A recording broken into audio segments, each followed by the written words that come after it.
I'd love to start the podcast on that line. Here we are, G-Mac, episode 6. Looks like we made it. What do you know? Tom, I gotta do one thing straight off the top of the bat. Hello and welcome to the Tom and Gerry podcast. I'm Gerry McBride. That's Tom O'Mahony. We're two stand-up comedians, and this is the season 4 finale of the Tom and Gerry show. That's it. Say whatever you want now. Say whatever you want now. Filthy. I feel filthy. You're so. You're so. I just had to do it. I had to do it right one time. No, you're such a company man. You're like, let's get the house done right first. I'm like, let's stick it to the man. I know. Listen, there's a reason why successful podcasts are successful. Yes, I know, Gerry. I know they do their housework at the top and they tell people what they are and who they are and where to find them and all the rest of it. I know. We should really have a script here beside our laptops and beside our computer screens. We should have all that. But I feel dirty now that you just. I do. I wanted the house. I wanted to do it one time. I'm like the fucking guard that wanted to be beside the execution in the Green Mile, you know. Well, Gerry, I want to be up front for it, and then when he is, he's all like, "Oh," he's all fucking sad. In the immortal words of Eddie O'Sullivan, you can't put the toothpaste back into the tube, or you can't put the shite back in the horse. You can't. You've been an absolute scumbag podcast with me for the last I don't know how long, and now all of a sudden you're wearing button-down shirts, a tie to the studio. What's the fucking story, man? Do you know what it is, Tom? We could just like scrap all that and do another take of this and re-record it. No, not the Tom and Gerry way, so it's not. No, it's you've got your scolding now on that stat. My fucking head is melted. I'm trying to work my way. This will tell you. I've thrown you, Tom. You had 20 minutes of pure shite talk to start. I fucking did. I did. And I've thrown you by introducing the name of the show. Even I do a thing every so often for radio. I do a bit with news talk, and I just started doing a bit with Tip FM, and here we have Tom O'Mahony's on the line, and I'm going, why does that make me convulse? Why do I? And it's not a rebel; it's some sort of bold child in me, Gerry, doesn't want to do it the way it's supposed to be done. What's fucking wrong with me? You know, more than could be discussed in one single podcast, Tom. Yeah, that's a whole different genre of podcast. Yeah, what's wrong with Tom? That's a fucking deep pit right there, lad. You know what? The fine weather's in. I shouldn't be giving out, but what I am going to slightly just, because it's over your shoulder right now as I look at you, there's a bottle of WD-40. Yes. And I says to myself, I'm here at the house. I don't know if you've ever noticed this, but sometimes with heavy PVC doors and stuff like that, and you probably have noticed it, when the weather comes on fierce dry, yeah, you start to get a squeak around the fucking place. Yes. And it's the house is driving me fucking bananas the last 2 days. And it's always, I'll get a bit of WD to that, went to the can of WD today. Full can. But I can't find the brand new can I had, but I had another full can. The gas has gone completely out of it. 'Tis like a chocolate Easter egg in behind a glass case that I'll never get to. All that WD-40 is in the can, Gerry, but there's no pressure behind it because it's been sitting in the tool bag for so long. I didn't know this was a thing that could happen. Do you know what you want to get, Tom? Could you not get like a garden sprayer and crack the can and pour it into the garden sprayer? You know, the little hand garden sprayer that you'd have for like doing your fuchsias and shit like that. I actually have one for spraying barbecue meats. That I That's I wouldn't use it on the barbecue after it, but hey, I don't know. It worked for BA in the 18, didn't it? When he was when. But there you go. So what you have right there, Tom, is a kind of flat WD-40. Yeah, flat WD-40. It might be, I don't know, good medicine or something like the 7 Up. I don't know, but maybe if I got it on the door, it'd never squeak again. All I'll say is, fucking only you, Tom. I'm a little ashamed of myself. A flat WD-40. I'm a little ashamed of myself that there is a flat that it wasn't used in earnest. You know what I mean? It wasn't used. It got to the point where it got flat. I didn't know that air goes out of cans because I've sprayed like 20-year-old fly spray. Have I not? I don't know what is that. It's a dode of some sort. Anyway, I don't know. It must have been dribbling out of it in some strange fashion. So, but the killer is a fun can, Gerry, and I can do nothing with it. Crack that open, Tom. You'll get used to it. You're dead right. There's no way. If that you know what you want to do? You know what you want to do with that? WD-40 is such an amazing thing, Tom. Right? You split that can open, right, and just like throw it on the house like holy water. And it'll seep into the house. It'll find where it needs to be. Just go around fucking blessing the house with WD-40. Bless the car. At least bless the car with it. And it'll fucking soak down into the windscreen wipers and the handles and all that kind of thing. I just found the clip for today's podcast. What we're going to WD. That Jerry McBride. Dude, that is an amazing. That'd be a great sketch. I might actually have to cut this out. Actually, Tom, that's what I'm here for, buddy. That is kind of what you're good at. I'm here for possible solutions to problems that don't exist. You're ultimate content guy. That's brilliant. Yeah, if we started smoking it then we got the little yoke, the like at funerals, the old incense burner. Like the shaker or again, one of the things that like what does the priest have for the blessings of the graves? It's like a thing of holy water. It's a salt. It's a the holy water in the bucket. Yeah, and it's a metal ball on a stick, Tom. Right? There you go. Yeah. So that's what you want to be. Just go around with like. You don't have to go around with a basin brush. Do you know what I mean? Just have a fucking metal ball on a stick and dip it into a mug of WD-40. Yeah. Go around at night and shit. Yeah. I just imagine, memories, they're obsessed with holy water around here still. Like, you know what I mean? The parents have gallons of the stuff from different Lourdes and all sorts. But I'll never forget that years ago when they'd be testing the cattle for, they haven't been a crush or whatever. If the vet was there and was going to be testing for TB, the grandmother would be out with holy water, like on the cattle. Dousing the cattle with holy water. I mean, they never got TB. Like, I would have blessed the vet. I guess you're right. Cattle. Bless his testing kit. Get it to source first, but I don't think the woman. Because what we were always told, Tom, was that you can't bless animals, or you can't pray for your dog if your dog's sick. Oh, that's right. Well, my wife still blesses herself when she sees a dead rabbit on the road for some unknown reason. And we were always told, don't bother with that. I asked. God only has time for animals. I beg your pardon. God only has time for humans. He has only time for animals more than anything. But I said because I asked the old fella this, because he would be quite well learned. Like the old fella studied to be a priest. Do you know that? Oh, aye? Yeah, for 6 months. He gave it a go and then thought, Era? He didn't give it much of a go, Tom. It's 6 months longer than most people I know. Well, that is true. Do you know? A priest is 7 years, isn't it? It is. And he was about 6 months in. He went, Era? Yeah. I don't know about this now. There's more sums involved in this than I thought. Yeah. This is I don't know. I suppose he was just. It's like, a gap year. You go off and you try a couple of different things. I guess he tried being and then he started a silage contracting business not long afterwards. So, he found his calling, he was eventually but I was asking him about it and he goes, Era, yeah, you're not supposed to, but really, they're a bliss away, sure. I mean, just their own business. What harm is it going to do, Tom? No harm at all, sure. I mean, the old woman, she was delighted. And they never, ever got a case of TB on that farm. So, maybe, and now maybe if she doused him with WD-40, she would have gotten some serious results. I don't. Are the two connected? Let us know in the comments. And that is great to start this evening's show. There you go. I mean, it's bittersweet. We're coming to the end, but I don't think we're going to have as big a gap to our next season.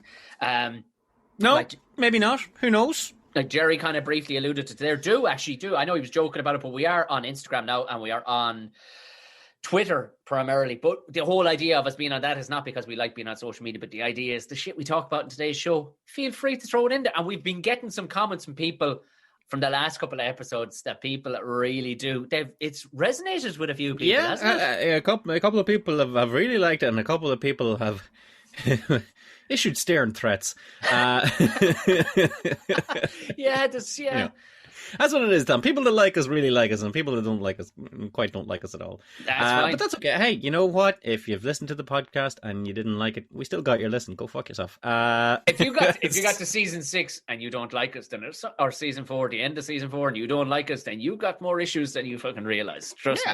Yeah. There's plenty to dislike in this world, but me and Tom are probably not top of the pile there. It's not. You're not going to benefit anything by being, because you may as well be slinging shite out into the sea. That's how much use it would be actually being angry at us, because you're not going to get any mileage off us in any fucking which way. But if you do have a comment or, you can relate to any of the issues or situations that we talk about, like I don't know if you got much in the way of it, but your colonoscopy, your movie prep.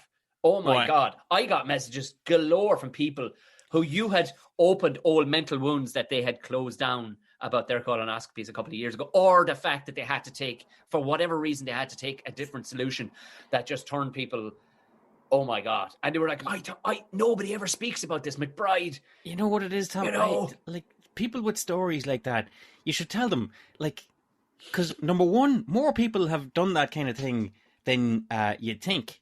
Like, you're not alone out there. And number two, it's just good crack. It's just good crack. Oh, yeah. It's just great crack. Top of the list, if you're not trying to even help anybody, don't be worried about trying to help. We're not trying to help anybody. We're not doctors. We're not specialists in that. But it's good crack to talk about these old things. You know what I mean? If nothing else, our horrendous stories might put your day a bit brighter. But feel free to get in contact. Or, what do they call it in the social media?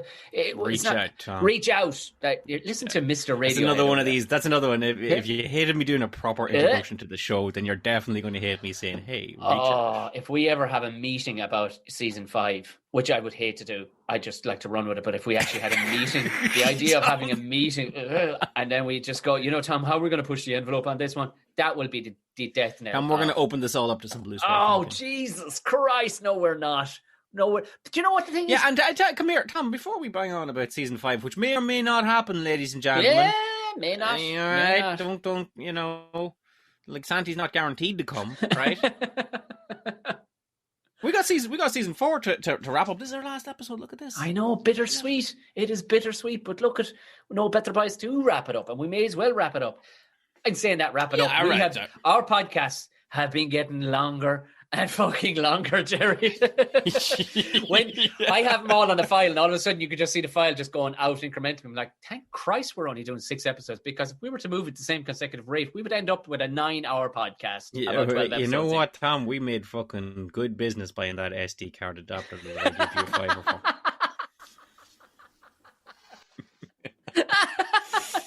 Yeah. By Jesus, I tell you, fuck him on. McBride plays the fucking long game, so he'll never forget that shit. He'll never forget that shit. That being said, I think it's time to. Yeah, I think it's time to launch on with the show. Let's kick on the show, because people are going, would you come on now? I can only skip forward so fucking much before you get. My lunch break's only in an hour. Exactly. Well, apologies for that. Fucking listen during work. Really, we are far more important to you than work is. That's the truth of it. Jerry McBride. Yeah, what's going on, Tom? I think we're going to have to kick off with the part that everybody enjoys first. And it eases everybody into it. I think it does. As people are working, they're going, I fucking hate that thing too. I hate that thing too. With the segment of the part of the show that will always remain. In fact, we don't really even need to name it. We normally just roll into it accidentally, because we're grouchy old bastards, and it's worse we're getting. I try, Tom, but it just fucking eats me up. Mm-hmm. Yeah. Advice and all the rest. We'll expect none throughout this. This will be. Yeah, this is just going to be a blow-off. This is going to be the fucking Yellowstone Park geezer blow-off of shit that's fucking picking at your hole all day. Everybody has it. Everybody has it, and we get rid of it in a segment that we call Giving Out Yards. Conan, what is best in life? To crush your enemies, see them driven before you, and to hear the lamentation of your women. That is good. That is good. Jory. Is it me this week? It is you this week. It is you this week. I've nothing prepared. Yes, let me see what I can. You don't need it prepared. This is the beautiful thing about McBride. Just off the top of my head. McBride, if you ever get to work with McBride people as you listen to this, just don't let him get prepared. Don't let him fob you off that, I need to get prepared shit. Just put him to the pin of his collar, and before you know it, pure fucking gold will come rolling out of him. You've way built me up too much for this segment. Hey, you kind of put me to the sword on this one. We're in the twilight of the fucking series anyway. So look, we got to finish it out. Well, let me give you this. Let me give you this, Tom. I'm gonna give you what I'm going to give out about now. It's all the giving out yards that we've done on the show so far have been fairly laser focused. That you could sum it up in a sentence. Yeah, and you could say, I'm going to give out about pop. Yeah. And what I have right now is a wee bit kind of loosier goosier than this, but I'll give it my best shot. I'm going to give out about cheap, rubbish, unnecessary products that get advertised to you largely on Instagram stories that you say to yourself, that's pure shite, but it's not all that expensive, so fuck it, I'll buy one of them, what harm it'll do. And it gets to your house and it's absolute dog shit. But you know what it is, Tom? You don't seem to mind whatsoever. Yeah. Yeah. Are you familiar? I am familiar, Jerry. And you know what? It's only worse in recent time it's gotten, because you're sitting there staring at things going, if I was properly busy now, I'd be distracted and this thing wouldn't pop up in front of me. And heaven for fucking bid, you look up one thing, because every social fucking media you own will show it. I swear we'll show you every time, and we'll show you 100 things. Like, here's the thing, Tom. I don't even know what I'm so wound up about here, but I've a dreadful feeling it's my own stupidity. Yeah. When we go through all the elements of why this vexes me, it's going to boil down to me being a fucking idiot and loose with money and Jerry, environmentally not very conscious. You may have picked a fibre of life there, or a true line thread through all our giving outs in the last 4 fucking seasons. Most definitely, albeit we do say we're always right. It's avoidable. It's definitely smarter people don't get caught up in these things, Jerry. Let's be honest. And at least we could admit that. Well, here's the thing. Okay, so I'm gonna break it down like this, Tom. There's always been cheap, gadgety products that were no good for anything, and you would buy them and immediately realize that this is not as good as it was advertised. Always has been the case, right? Which ties in often with our worst gig ever. We're not really as good as we probably advertise ourselves. Exactly, right? A lot of people are saying, like, hang on, this sounds an awful lot like when I got you to play me 21st, you prick. But the thing is, Tom, it used to take several steps for you to buy something where you had a chance to stop. But now when it is through your phone in your hand, where it's like click, click with 2 taps of a button, it's become so easy to buy a whole bunch of shit. Okay? So when you saw when you used to see things advertised in commercials, if you got in at 4 o'clock in the morning of a Saturday and you had a few pints and you were waiting for a pot noodle to heat up or cool down, and you'd throw on the TV, and at that stage there was nothing on, but it'd be like, for just $49.99 you can buy blah blah blah, and it'd be an infomercial, and it'd be like, whatever they'd be advertising, be like, fuck, that looks good, guilty as charged, and you'd say to yourself, I'll buy one of them. But like, it took effort to ring and dial and go and hold, and you had plenty of instances to go, oh no, do you know what, this is 20 years ago, I'm unfamiliar with credit card technology as I am today, and everything just seems to have hoops to jump through that, you know what, no, I'm not going to buy that piece of shit, and I'm not going to get it. All right, not anymore, Tom. Not anymore. It shows up and it's like, swipe up to shop now, and you're like, fuck, what harm would it do? What harm would it do, Tom? And you swipe up and it's and you buy something, and it lands 6 months later. Oh yeah. All right. It lands 6 months later. You wonder, did I order this? What the hell is this? And you get it and you look at it, and Tom, it doesn't work. Like, almost 100% of the time doesn't do what it said it would do. And I've never, not once, been mad about that. What was, like, I mean, the one that's... Well, I'm going to break it down, okay?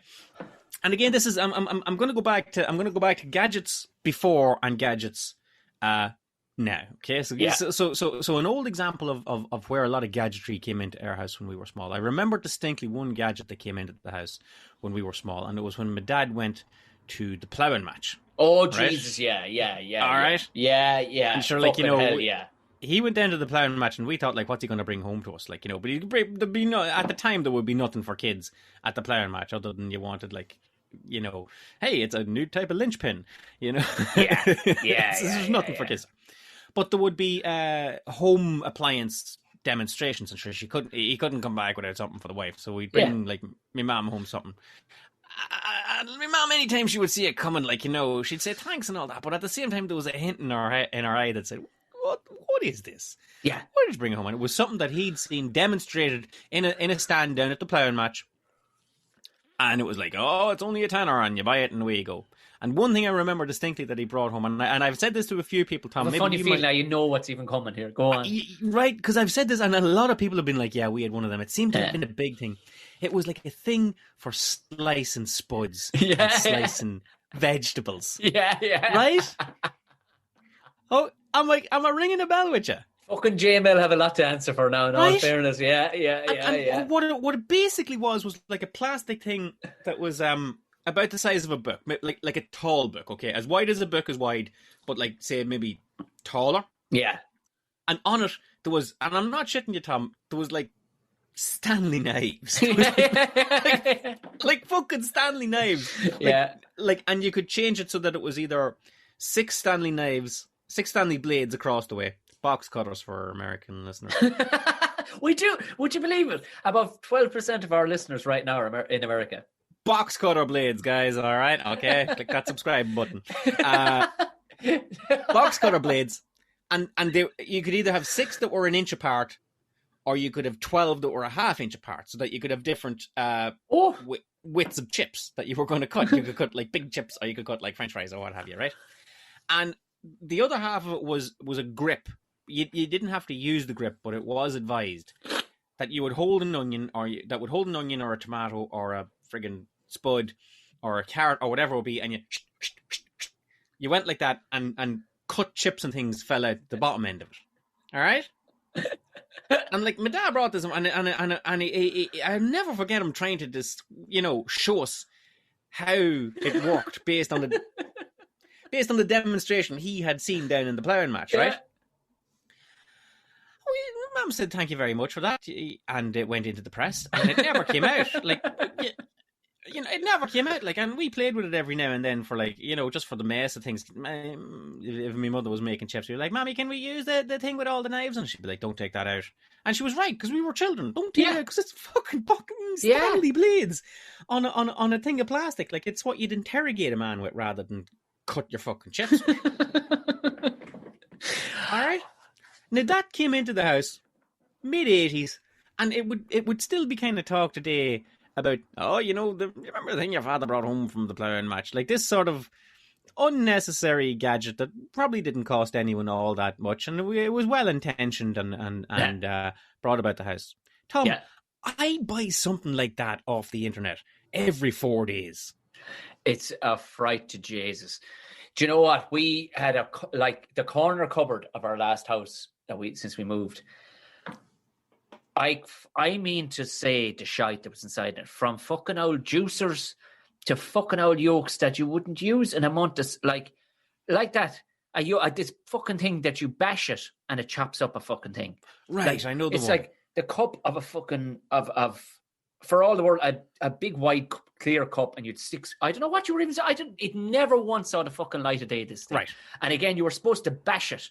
And you bash this fucking plunger down into it, and it was supposed to chop up whatever the fuck was inside it. By the time you'd have the thing loaded, cleaned out, and all the rest of it, you'd have the knife out and chop whatever you're supposed to fucking chop in the first place. How it ended up there, I don't ever remember even fucking buying it. That's how sick. That's the sickness that was over me. It just, you know what, you saw it advertised on your Instagram stories or on your Facebook newsfeed, and you know what, it was a $5. Yeah, and you had a $5.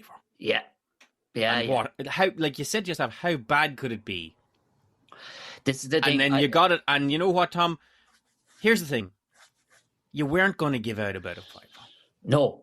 So it wasn't like you were going to return it, and you weren't going to go to the hassle of buying a stamp, and who has an envelope in the house, and you can't just post it because it's big, so you have to go down to the post office. You were never going to go through that hassle. It's a fucking... Send this broken, useless piece of shit back to get a $5 back into your pocket. Jerry, it's the very same as the Mickey tablet scam. You know the make your Mickey bigger scam with the tablets? I'm familiar with it, Tom. That was just I have seen it advertised, Tom. Yes. So the idea being is that you sell... on the Irish Independent website. Yeah. So you're selling your Mickey tablets or whatever they are, and you're selling them for, let's say, 12 quid for a package. Whatever it would be. Well, sure, this is well worth an investment. I can afford that. And sure, who doesn't want the end result? Of course they don't work, or they don't even fucking show up. Or if they do show up, they're ridiculous. They're just vitamin C or something. Don't work in the least. But because you've only spent 12 quid, and also because of the shame of going, right, I'm not, what the I'm going to email, I want this email in my email to, like, about Mickey tablets, and do I send a picture before and after? So it's not worth the hassle. So it's not worth anyone's hassle. They have that. So it's the same as the Mickey tablets. And like, a lot of this stuff is electronics, and I feel like in the last 5 years, definitely in the last 5 years, there's been leaps ahead in terms of technology as to how cheap it has gotten, how fast they can take the money out of your pocket. And one thing that just bamboozles me, Tom, that is so inexpensive right now is LED lighting. All right? Now, not good LED lighting, because that's expensive. All right? Yeah. But, you can buy a roll of LED lighting and make behind your TV glow blue if you're so inclined, and it doesn't cost a whole pile of money, and it works for a certain amount of time, and then it stops working, and then you know what you say to yourself, Tom? Well, I got a tenner's worth out of that. Yeah. And now I've got more landfill in my fucking house. I didn't expect it to last, and lo and behold, it didn't. But it didn't cost me a whole pile of money, and there you go. Like the logic between shit that you buy at XYZ time in the morning off your phone goes like this: I don't need this. Yeah. And then when you get it, it's like, I don't need this to be good. Yeah, that's exactly it. And I'm okay. I'm okay with whatever this does, and however long it lasts, and whatever way it functions, if it functions at all. I'm fine with that. I just imagined you were talking about a relationship that maybe our single listeners are listening to here now and they're going, I'm kind of the same way with Tinder. I don't need this to last. In fact, I don't need it to be very good. I just need it for now. And like a lot of the things that, excuse me, one of the main things that I've bought a lot of online is charger cables for my phones. Oh, mother of Jesus. All right? Because I'm a devil for the charger cables, and I'll lose them. And headphones is another thing, okay? Yeah. And I'm not gonna pay, £50 for a good pair of headphones from legit sources like Apple or Samsung or whoever it is that your phone belongs to. But I'll buy a knockoff pair for a tenner. Yeah. Okay? Because they look the same, and noise comes to my ears, and by and large, I'm a happy man. And then they stop working. And I'm like, fuck, they weren't any good. I won't get them again. I'll get a slightly different pair. But I'm still all right? Or one of the ones is, I'll tell you what we're having. We're having a charger saga right now, okay? It's very hard to buy an official charger cable that's longer than fucking 18 inches long. I don't know where you're all living that a charger cable is like the fucking length of your forearm, okay? I want a charger cable that's 10 foot long, okay? Yeah. So I buy these 3-meter charger cables, USB on one end, plugs into your phone on the other, okay? Because the plug that we have in the sitting room is not near where the sofa is, and God forbid that you don't have your fucking phone in your hand. Oh, right? Sure, no. All right? So I keep buying these 3-meter charger cables. They're like a tenner, maybe £12 by the time they're posted to your house. And they'll work for a week or 14 days. Yeah. And then all of a sudden you'll plug it into your phone and it won't work. And I'll give it to ourselves and go, does that work in your phone? Is it my phone or the cable? Yeah. No, it's the fucking cable. How many times do we want to do this? It's the cable. Shit. You look wrong at it and now it doesn't work, right? How many times are you going to do this fucking dance? And I'm like, God damn it. That's another cable. Now here's the thing, Tom. Like I said at the start, a fucking smarter man might have figured this out by now. People are shouting. Don't buy shite cables from no matter what the Instagram ad that you got that says, this cable, you can drive a lorry over it. Or this cable, you can fucking lift a newborn baby off the ground with it. Are you sick of these cables with the frayed ends and all this kind of thing? They're not going to fucking work, Tom. No. And I'm here giving out yards about something that's my own damn fault, okay? I figured out that all these things, the LEDs, the LED lighting that doesn't work, the fucking phone gadgetry that doesn't work. I'm looking at a thing out the back of a PlayStation here that claimed to boost the signal and blah blah blah. Doesn't fucking work, Tom. No. I have a feeling that all of these Instagram ads are just some bizarre plot to move all of the rubbish from one side of the world to the next. Just move it around, just keep the chairs fucking moving. Just keep the chairs moving. We've got rubbish. We've got rubbish, and our landfills are full. What can we do? Hey, only $9.99, and fucking it moves over to us. All right, and I wish I was a fucking smarter man that I didn't instinctively like a rat hitting a switch for a fucking pallet of food, Tom. That I didn't just hit that shop now button to get a load of shit. And I'm not going to give out about this all night, but I'm going to give out about one more fucking thing. Okay? Yes, please. This was a gift I got from my wife, not for an anniversary or a birthday or anything like this. I just seen it. It came up on my news feed, and I said, "Oh, that looks good." Okay, Sunday morning in our house is pancake morning. Okay, lovely. Mrs. gets up, makes pancakes for the family. It's a wonderful thing. Okay, this and my phone clearly heard me say pancakes out loud because this fucking ad just showed up out of nowhere. I hadn't previously browsed recipes for pancakes, and I hadn't, been typing pancakes in all the time, and the phone picked up and goes, a guy in the market for some pancakes. You know what I'm saying? Okay, so the phone's definitely listening to us. Oh yeah, I'm not trying to get all tinfoil hat, but our phones are listening to us and serving us products based on what we say. And I really wish I could get mad about that, Tom. But, like, I'm not. It's just a thing that's happening, and we should all be terrified about it. But right now, I'm just like, yeah, you know what? Yeah, okay. So my phone listens to me and fucking sells me pancake machines. Fair enough. Okay. Yeah, fine. Fuck. I probably clicked I agree to this somewhere along the way. I've never read for one sure of those we things did in my life, right? For sure we did. Would you like your phone to listen to you?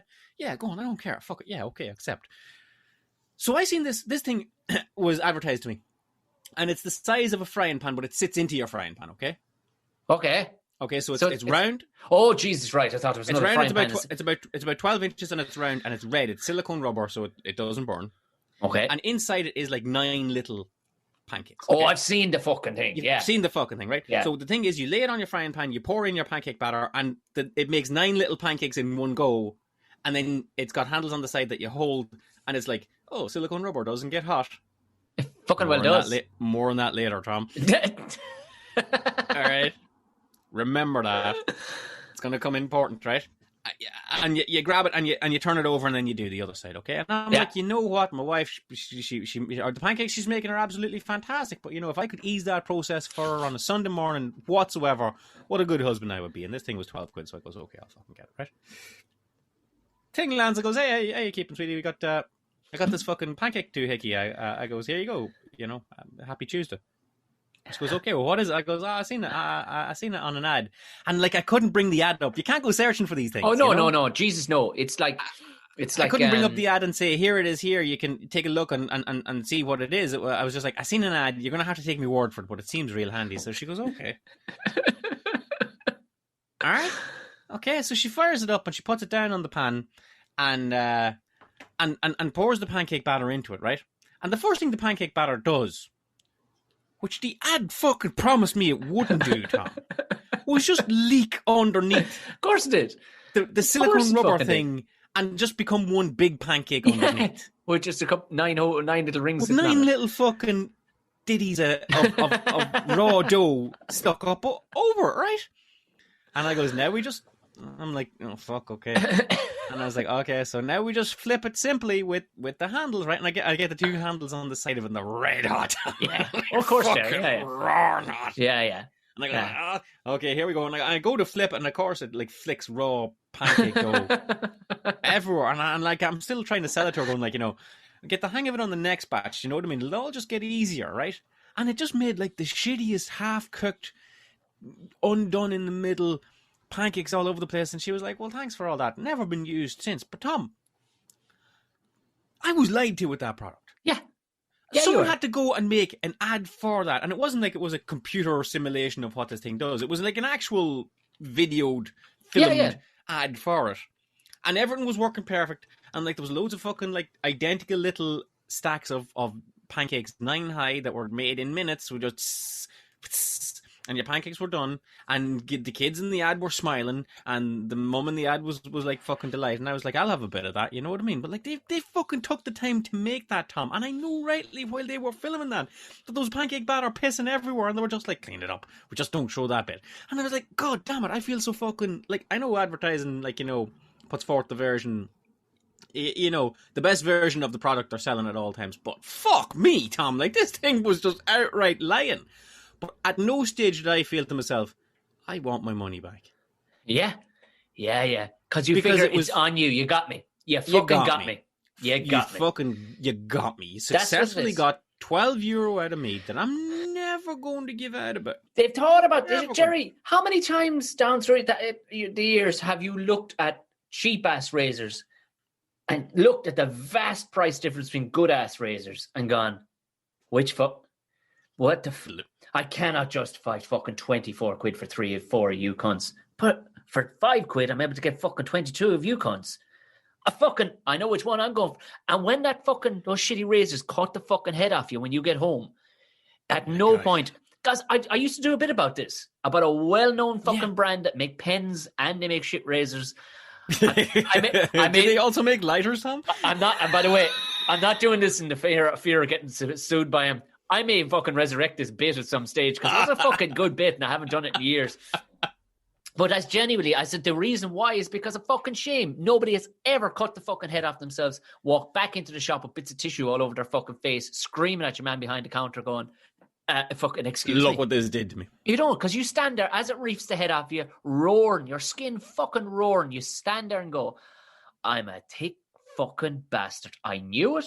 As I stood there, I did this to myself. And you stare in the mirror, Jerry, and you go, look at you, you piece of shit. You terrible human being. You know what it is? You know what it's like, Tom? It's like when you buy a cheap knockoff can of WD-40 and you spray it on a squeaky door, and the door opens but it still squeaks a little bit, and you're like, what did I save here? What did I save here, Tom? Oh yeah, you're calling. I'm done. You know what? Yeah, I'm not going to pay full price for anything, Tom. I'm going to keep going down this road of buying. You're not, the only reason why you're giving out yards is because you purely have to just say it to the world. There'll be no solution. Nothing is being solved here, Tom. I feel like when I get off this podcast call, I'm going to probably go buy a bunch of shit. Yeah. None of it's going to be over $5. No. The amount of shitty microphones I've seen just from saying the word podcast to you because my phone is over there. Do you know what I mean? It's ridiculous. And you think it's turned off when it's turned off? It ain't fucking turned off. No. The whole here's the thing. All going to go back to his Tom. If Jerry has taught you anything through this, it's okay to hate yourself ever so slightly in those moments when you've done that. When you're beaten. Know when you're fucking beaten. Take your medicine and get back in the fucking truck. Just make sure your medicine comes from an actual chemist. Buy it from fucking Instagram stories ad. Tom. Oh my God. Yeah. Do you know what I need after that segment? I'm so worked up. I could do with something to make me smile. I could do with a comedy gig, Tom. Oh yeah. So why wouldn't you? Because there are a lot of listeners to God damn it, if you don't know it at this stage, me and Tom are stand-up comedians by trade. Yeah. Good ones, Tom, I gotta tell you, all right? Really good ones. You know what? Cheap, but really good. I know you're thinking of getting the expensive one to your party. You don't want that. You want the cheap guys, one. Remember, whatever amount of money you pay us for a gig, we would have taken less. Yeah, that's sadly true. But you know what, Tom? We're worth every penny that we get because we're good comedians. We have good ass gigs, and if anybody would ever like to hear us tell them about good gigs that we've done, we would love to have that conversation. We'll make a segment in the podcast season 5 that we may or may not do, Tom, but we make a segment in that podcast called My Best Gig Ever, and I'd imagine that segment would just fucking tank. That'd be the bit that people would skip. That would just be like, that would be listening to our 3-hour season 5 podcast, and it would get to My Best Gig Ever, and they'd be like, I'll make up some time here.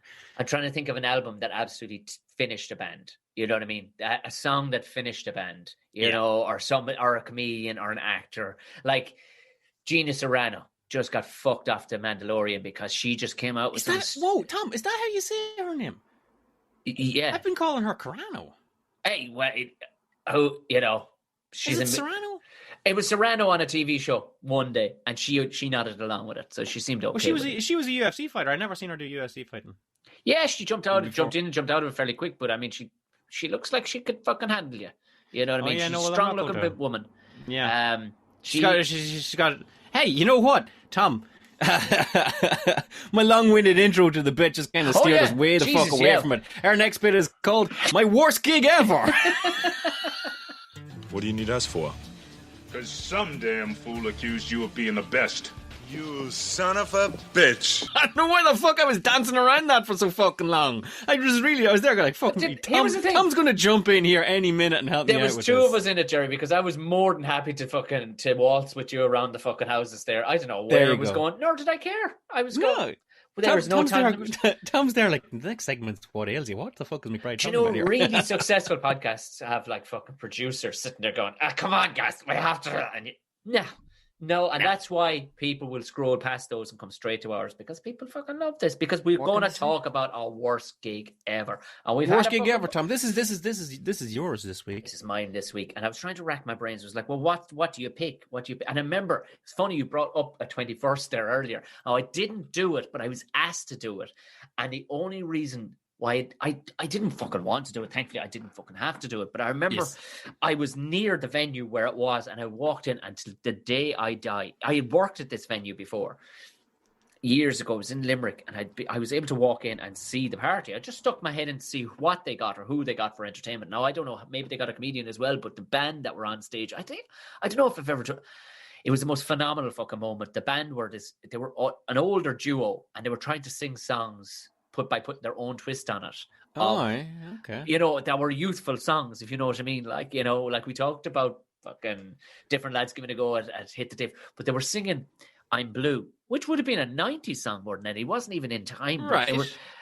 It Blue being done with fucking synthesizers and not by a middle-aged man who probably sings folk and country. Yeah. It was one of the greatest moments. Rosie. Oh, and he was singing I'm blue, da ba dee da ba da. It was one of the he sang it. He sang it.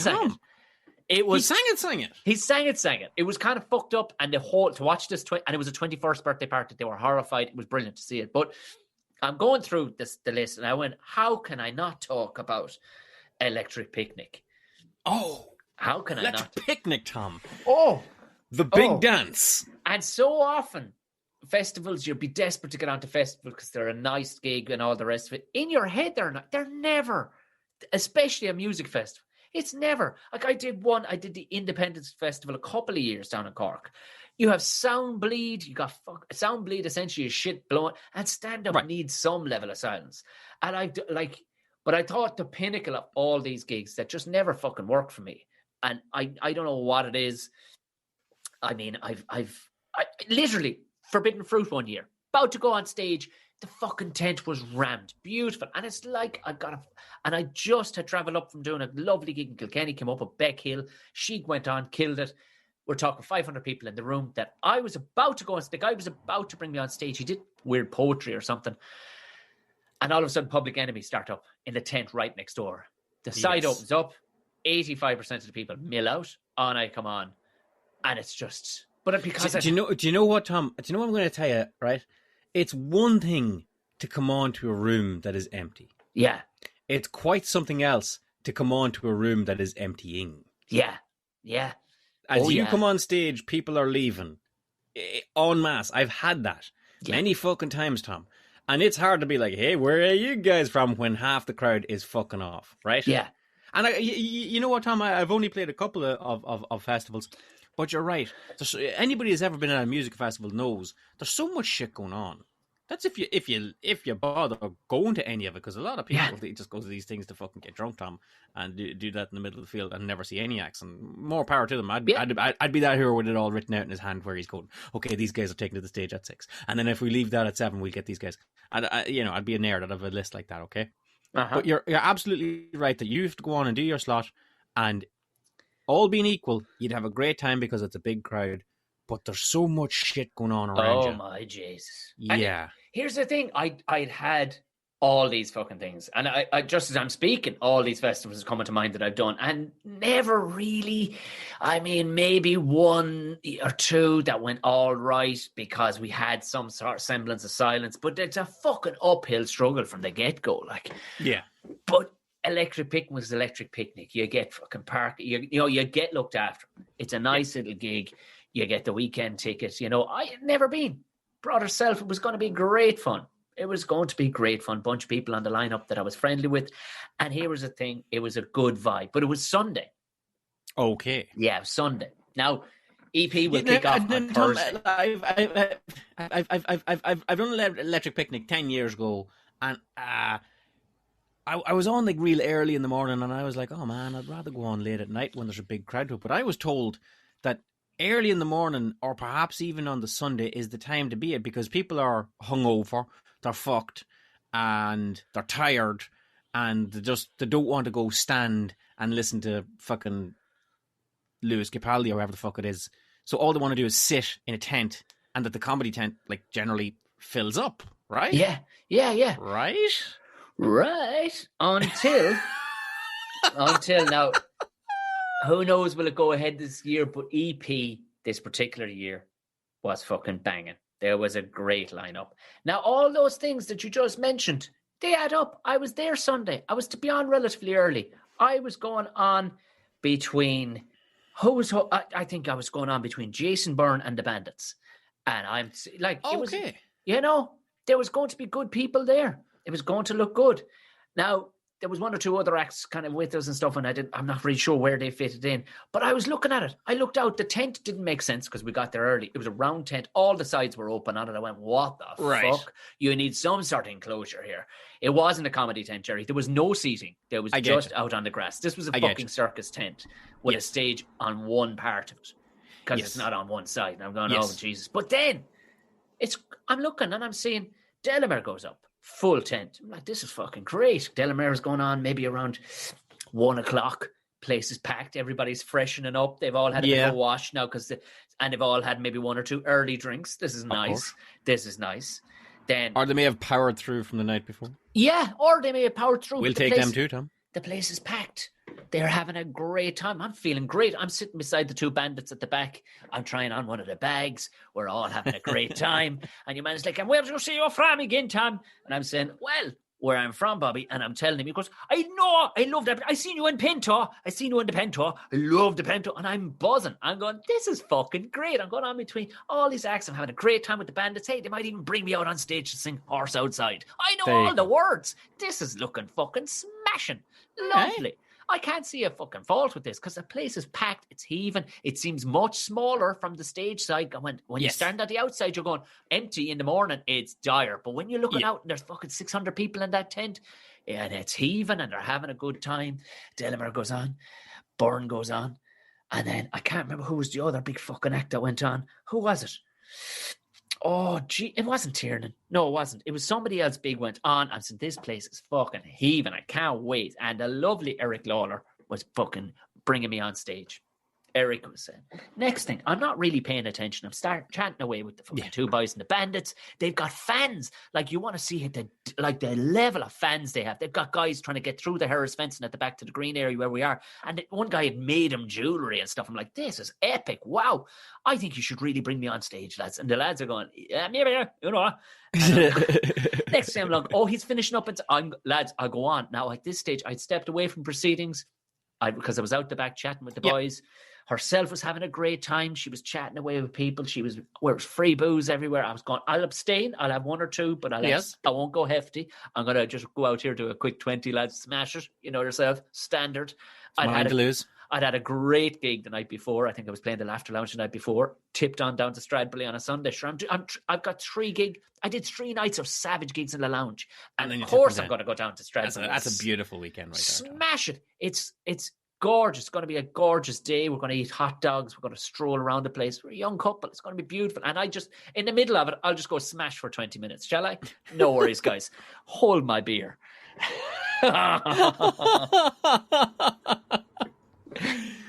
No. Fucking no. Because what I didn't fucking look at... How no, Tom? How no, Jerry? I didn't look at the program. And I'm a little ashamed of myself that I didn't look at the program, Jerry, because out of most of these stand-ups that are comedians that were on that day, would know more about Gaelic games than your average person. I hadn't paid attention to the All-Ireland hurling final. Was literally pucking off before me.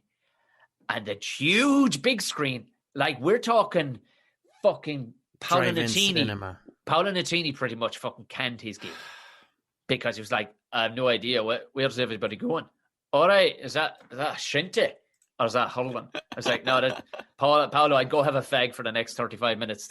And I walk out on stage and I just see the arses and backs of people and to see, have you ever seen the sea dredged? You know what I mean? Like they do in Dubai when they fucking pull it all back and you just see barnacles and bits of busted cars. Well, think of that in trolleys. Just think of that in human version. The human version. Jesus Christ, Tom. You're looking at humanity. The human version of a fucking busted 3-wheel trolley that got fucked into the canal years ago. You're looking at about 10 or 11 of them. The odd human version of a telly who's lying face down because he's done too many pills over the weekend. Everybody's wearing fucking wellies and shorts. That's annoying the shit out of me. I'm just looking around at just humanity. And there's a handful. What makes it worse is everybody was like that, but we're talking 24 people dotted throughout a tent that could hold 1,000. We're talking a few dozen who are actually paying attention, you know, and they're looking up kind of going, hey, this guy might be all right. I've no interest in sport. I go, oh, fuck, I wish you had. You had. And I go out there and I've got 20 minutes to do. And in fairness to Eric, he had jumped down off the stage because I think somebody else was taking over the hosting from then on. Yeah. He don't have the day. And right. Eric was just kind of smiling away and giving a thumbs up, like trying to laugh. I'm going, man, he's saying, what the fuck? And I'm trying to give it socks because the first 5 minutes, my ego is still way up because three absolute smashers in the lounge. Why the fuck? And I mean, even there would have been any other time of the day, there's a screen outside showing what's going on inside. Yes, so it draws people from fucking a mile. Literally, this festival, if you've never been, is miles wide. So this huge big screen, what did they put on that big screen? No, the All-Ireland final as well. So now, while I do have a few hundred people outside the tent, they're all looking up at the roof of the tent and not in. And the booker is there, Gerry, the other Gerry. He's there and he's trying to do his best. And he's there trying to fucking get the channel. He's over at the switchboard with the AV guys and he's trying to get him to switch over to fucking Yoka. People, they haven't even looked into the tent to see that there's somebody on. They're just going, what the fuck? In unison, 300. And I'm looking out with a mic in my hand going, oh, you better put the fucking game back on. This is fucking dumb. This is like when you're in a pub doing a gig and they have to turn off the match of the day so that you can do your gig, except on a fucking 1,000-person scale. Yeah, 1,000-person scale. We're talking the TVs. They're like 25 foot fucking high by fucking 50 foot long. Like, oh my god! Because I've had that in pubs where it's like, okay, lads, we're going to turn off the darts and have the comedy now, and they're like, you're going to fucking what? Yeah, you're going to fucking what? Now imagine that, Gerry, and huge name acts just smashing ahead of you before they turn the telly on, absolutely destroying to full. Delighted rooms to see him, and then they turn the telly on, then bring you out, and you're going to go, sorry, I'm going to turn the telly off again. They go, you fucking what? But there's a handful in the room, Gerry. There's still a handful in the room. Yeah, there's a handful in the room, Tom. But like, I'm fucked that they can't even physically see you on the stage. I'm gonna take this one, Tom, and like, you know, because maybe you're a very nice person and you might not want to say this, and maybe I don't want to alienate large portions of the audience. But fuck, I'll do it, right? There's a Venn diagram of people that go to Electric Picnic that don't like GAA, and their doses. Well, here's the thing, if you go to Electric Picnic and you're a GAA fan, you're on this side of the chart, and you're probably fairly sound. And otherwise, what's left is, you know, probably weren't there for comedy to begin with. And here's the thing, Gerry. They were already being mopped up because fucking Clonard were playing in the tent next to us. They'd been all mopped up. They'd all been mopped up. All the people with beads in their hair. They'd all, you know what I mean? And called themselves fucking Star Child. Clonard had them.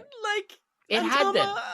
Like, you know. Do you know the people that bring their baby to fucking, do you know, they bring their baby to fucking. They bring it's a whole family. EP. It's a whole family festival. And they all get henna tattoos. And you're like, this is not a place I would have ever wanted to be with my fucking parents when I was a child. Please, Tom, Jesus Christ. I'm putting it like this. Like, how will I say this? Okay, I don't want to like pigeonhole you or anything like this. But I think it's fair to say that you play well to rural audiences.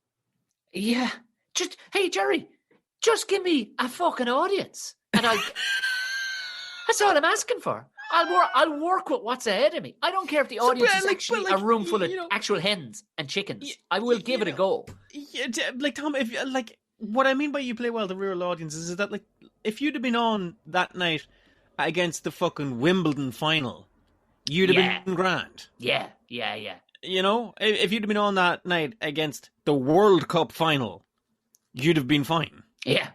But they took your people, Tom. They literally... They took your people. They took... If Galway were playing Limerick, I mean, other than actually Tipperary, and I think Tipperary might have been in the minor final, but other than actually Tipperary being crowbarred in there as well, they literally took the two counties that follow me most, like other than fucking...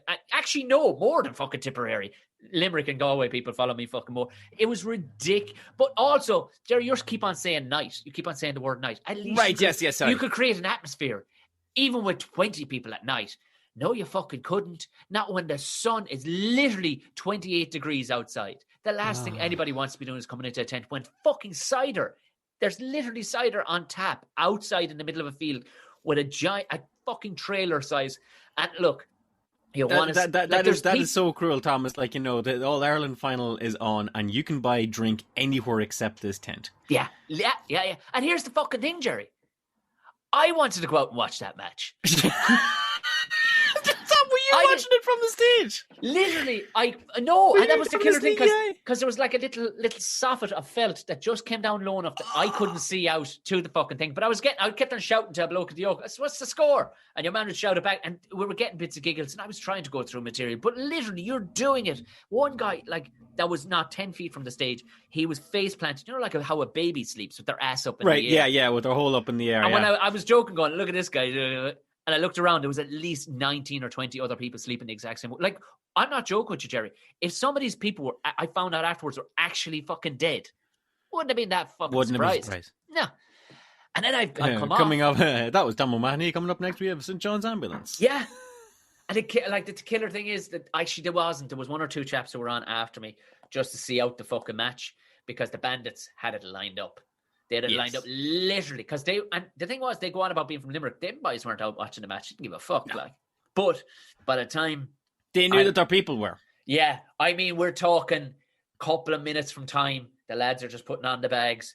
Fucking Willie O'D's putting on his mask, the whole lot. They're getting themselves psyched up. And the match literally just that. We're talking like, you know, Lawn Ahas Awil on Corn Aglacha is just being said. They've lifted the yoke, and all of a sudden, you can just Amanda Mendes win. Did also charity, and they're just these droves just go, and they, of course, the TV just flicks on, and the boys are fucking there with their jingling her keys. That wasn't a death, Tom. That was an assassination. There was no chance. There was that was a sniper. And I'm standing there, and in fairness to the booker, he's like, "Jesus Christ, I'm sorry. I am fucking. There should have been no slot there." He said, there should have been no slot. But the whole festival couldn't grind to a halt. I mean, the lads selling fucking artisanal sausages for €10 a pop couldn't just suddenly turn around and go, "No, that's not what the game's on." But at this stage in my career, he was kind of saying there's a couple of other sacrificial lambs I could have put there. Right. He straight up said it. He went, "There's a couple of others," because he says, "I can tell you." But again, the other side of it too is a very popular act had demanded to go on after the Bandits. And there's no going on after them. No.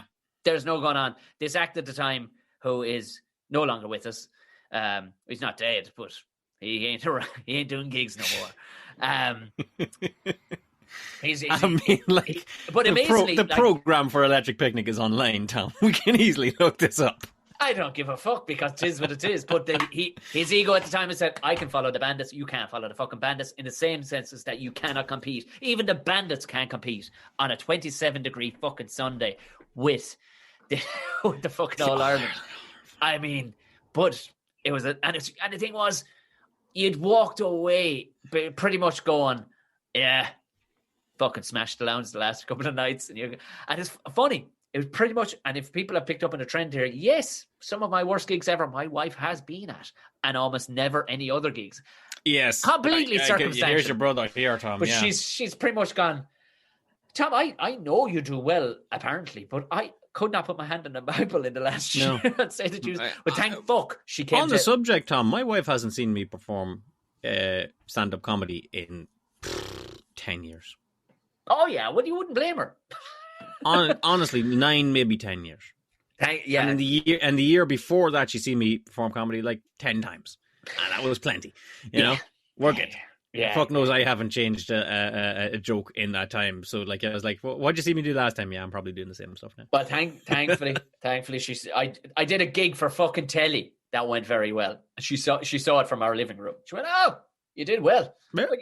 Yeah, I did fucking well. You know, but. It's like, fair, good on you. It's like, but yeah, and it was, what was killer was when I'm telling you that there was nobody in that tent. There was some people in that tent because I only found out like as you walk around later on that evening, there was another TV to the side, and some guys were able to watch the both matches. Right. Now it was much smaller, but they were able to watch both matches. And a guy like about 5 or 6 different times, blokes came over and gone, "I was fucking belting, man. But what kind of fucking time did they put you on?" Do you know? And you're kind of going, And then, but you gotta have the same story with everybody. And at that stage, I'd wash myself clean of the situation. Yeah. It is such a great festival that you're strolling through these different fucking, these different places. But it just kept on bringing up. And you do want to answer to him because you're like, I know, but and he's apologized to me. But spade a spade, Jerry. That 20 minutes, I would have preferred to stand in the middle of the field punching myself in the dick for 20 fucking minutes than what I had to do during that. To the point where I had no fucking business there. There should have been, as the guy said, he goes, there were sacrificial lambs here that I should have fucking put out there for that. Because good, better, and different, they wouldn't have done any better, regardless if they had a fucking audience or not. Yeah. But it's, anyway. That's rough, Tom. It was rough because I'd had myself built up so fucking well and things were going so lovely and everything was lining up to be so fucking lovely. But thankfully by that stage in my... And not only that, Tom, after all that, you were still in fucking leash. Still in fucking leash. Misery upon misfortune. At least I would... I'm just kidding. I love leash. I love leash. Hey, the drink was free. Tom, I like leash just fine. And there you go. Worst gig ever. If you were at that gig, people feel free to get in contact. Now the full story behind it. That's good. That's good crack, Tom. And unlike your Garda gig a couple of weeks ago, I don't feel like I'm about to have a fucking panic attack. Yeah. I've gotten few people have messaged me about that, and it's like they don't even know how to put themselves in that scenario. You did, no, but to a degree because you've done shit gigs. But we're talking to people who've never done a gig and they're going, even that made me. And one of these chaps is a guard. I know. He went, oh Jesus, Tom, that gig you did to the guards, fuck me. I'd rather get stopped by the guards with a body in the boot. I would have a funnier opener. Yeah. One of the bodies that was lying on the fucking grass of that gig that I did in Electric Picnic, possibly. Yeah. Well, that has been my worst gig ever. Final one for episode 6 of season 4. Jerry McBride, take this shit away from me and perk me up some bit. I'll perk you up a little bit, Tom. Misery loves company. It does. You know what? When you think about it, this podcast really is like miserable, but we do our best, Tom. We talk about shit that annoys us and terrible gigs that we've done, and as this new segment will go, illnesses and such like that we have. But I feel like we're not maudlin. Fuck, we could turn this into a maudlin podcast real quick, couldn't we? Oh Jesus Christ, we could. But you know something, Jerry? Like Irish people are the majority of people that listen to this, and I'm guessing the 10 to 12% of the people that listen in the Greater Americas, and we have some people in India, Germany, and the Australias. I'd go out on a limb and say that there's a hint of the shamrock in those people too. And they love an old fucking whinge about whinging. They love a fucking old whinge. And this final part, of course, as always, is the brainchild of the fucking mastermind of content that is Jerry McBride. And as you get older, bits hang off you, bits fall off you, but you'll end up with a fucking trials and tribulations. But nothing better. There's no point in getting injured or having a busted bit without having a good fucking story to go with it. Absolutely, Tom. And this is the segment that we like to call What Ails? It's nothing. Barely a flesh wound. On your feet, old man. Now, Jerry McBride, please. What ails me, Tom? You put the shudders down as the last time you did the nails, and I'm still not fully right after it. In fact, I pucker up every time I just think of that brand. Well, we'll try not do that. We'll try to get a sponsor. We'll try to get a sponsor. Yeah, an award from our sponsor, All Brand. Well, what I tell you about this week, Tom? Okay, so here's what ails me, Tom. Okay, and it's the kind of thing that it could fucking really ail you if you let it and you don't. Okay, I have a complaint called psoriasis. Okay. Oh Jesus, yeah. All right. Now, like if anybody doesn't know what it is, don't feel all broke up about that because a lot of fucking people don't know what it is, and for the longest time, I don't fucking know what it is, Tom. Okay, this shit showed up on me first when I was 16 years of age, and I'm 40 now. Okay, it's a queer time to get it. So I've got, you know what? People get it a lot younger, Tom. So you count your blessings every year you had without it. So long story short, like over 50% of my life I have this. So you kind of, it's a long time to get to know something, Tom. Okay. All right? Yeah. And everything, a lot of the things that I've learned about this, we're only learned in the last 5 years, okay? Because you thought it was a certain thing up for so long, and then all of a sudden it's not, okay? Long story short, for anybody that doesn't know what psoriasis, it's a rash, Tom, okay? Skin rash. Right, exactly. It's skin rash, okay? For all intents and purposes, it's a rash, okay? It's red and it's white and it's generally not nice. Okay? I had very bad eczema as a child. It's not that far off. They found out that I was allergic to dairy. So well, there you go. Did I tell you how we cured my dairy? You told me that you cured it. Yeah, and then we had a big row about whether or not sheep milk was or was not dairy. Sure as shit wasn't fucking allergic to it, and my eczema went away. So and there you go. So be it, okay? Here's the thing with psoriasis. Okay, here's the thing, and this is not one of these learning podcasts, Tom. This is. Oh no. This is a podcast that leads to a funny story. We pointed this out early doors. People, you may drop a few points in your IQ. Listen to those two fucking idiots talk, but exactly. And if anybody does want to learn something, fucking my DMs are open. Hit me with the shit, and I'll tell you. No, I'm not gonna teach you, but I'll tell you what I know, and you can take it with you for you. Yeah. Okay. Here's the thing, Tom. Yeah. Psoriasis, not a skin disease. That's the one thing that I learned in the last 5 years that really just fucking turned around with thinking of this. Okay. Whoa, back up the truck. It's not a skin disease. It's an autoimmune disease that manifests itself on the skin. So just like your allergy with the milk caused your eczema, all right? Yeah. That was something inside you, right? Autoimmune. Yeah, I'm with you. You with me? Right. So be it with the psoriasis. It's something deep inside you that your immune system's all fucked up, and every now and then it says, yeah, he could do it more skin on his elbows. Oh, it's a byproduct of something else. Kind of like how I ended up with a mustache. I didn't want it, but my mullet dictated it. So it's just ended up right. One could not happen without the other. See what I'm saying? Night follows day, Tom. All right, I'm learning. So, like, you know, if you see someone with psoriasis, it's not a rash. You're not going to catch it. And if you have psoriasis and you don't know what to do with it, you're not going to wash it off. All right? Right. Do you know what I mean? It's inside you. Now, there's things you can do. It gets sore and it's a pain in the hole, to be honest with you. Do you get it on your hole? Tom, wait till you hear this one. Oh, Jesus, right. Strap in. There's things you can do, okay? Yeah. So you can get creams and you can get all this kind of thing, but by and large, like, that'll just sort of moisturize it and keep it from being sore, okay, from one end of the day to the next. So it's like, you know, it feels like dry skin, and you're like, all right, you know what I'm going to do? I'm going to put a load of lotion on me. Is it like what the witches had under their wigs in Roald Dahl's The Witches? Do you remember? Yeah, like that, all right, yeah. Right. There's different versions of it. I don't know how. That's why I'm not gonna like, you know, break into a big discussion about it, because there's different types that affect different people in different ways. So all I can talk about is what I had. So from I was 16 on, I had elbows and knees. That was me, okay? I had it on the elbows and had it on the knees, okay? Right. So it was nothing that would break your heart too much. You weren't going to chop an arm off over it. Yeah.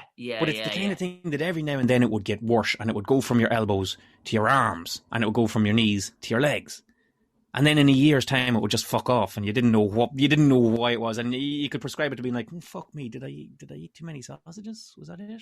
I'll go a year without eating sausages, and then like it just comes back again and go, right, fuck, it wasn't a sausage. So you can see how this is a long process working out what it does and what it isn't do, you know? Oh, jeez, I'd hate if it was sausages. Well, it wasn't sausages. Thank God. Thank God.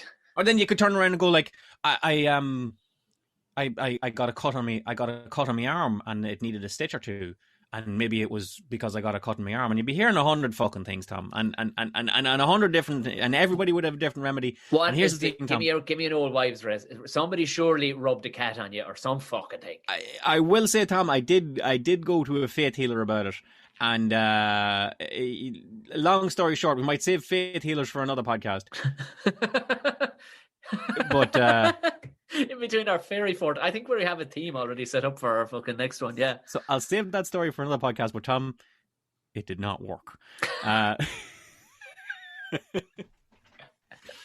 So that's all well and good. But you know what, Tom? Had this the whole time. Grew to not annoy me. Okay. Every now and then it would come down onto my arms, and I would just have to get more moisturizing cream just to make sure that I wasn't like fucking, you know, itchy or anything like that. And you know what? If it got real bad, you'd wear a long sleeve t-shirt.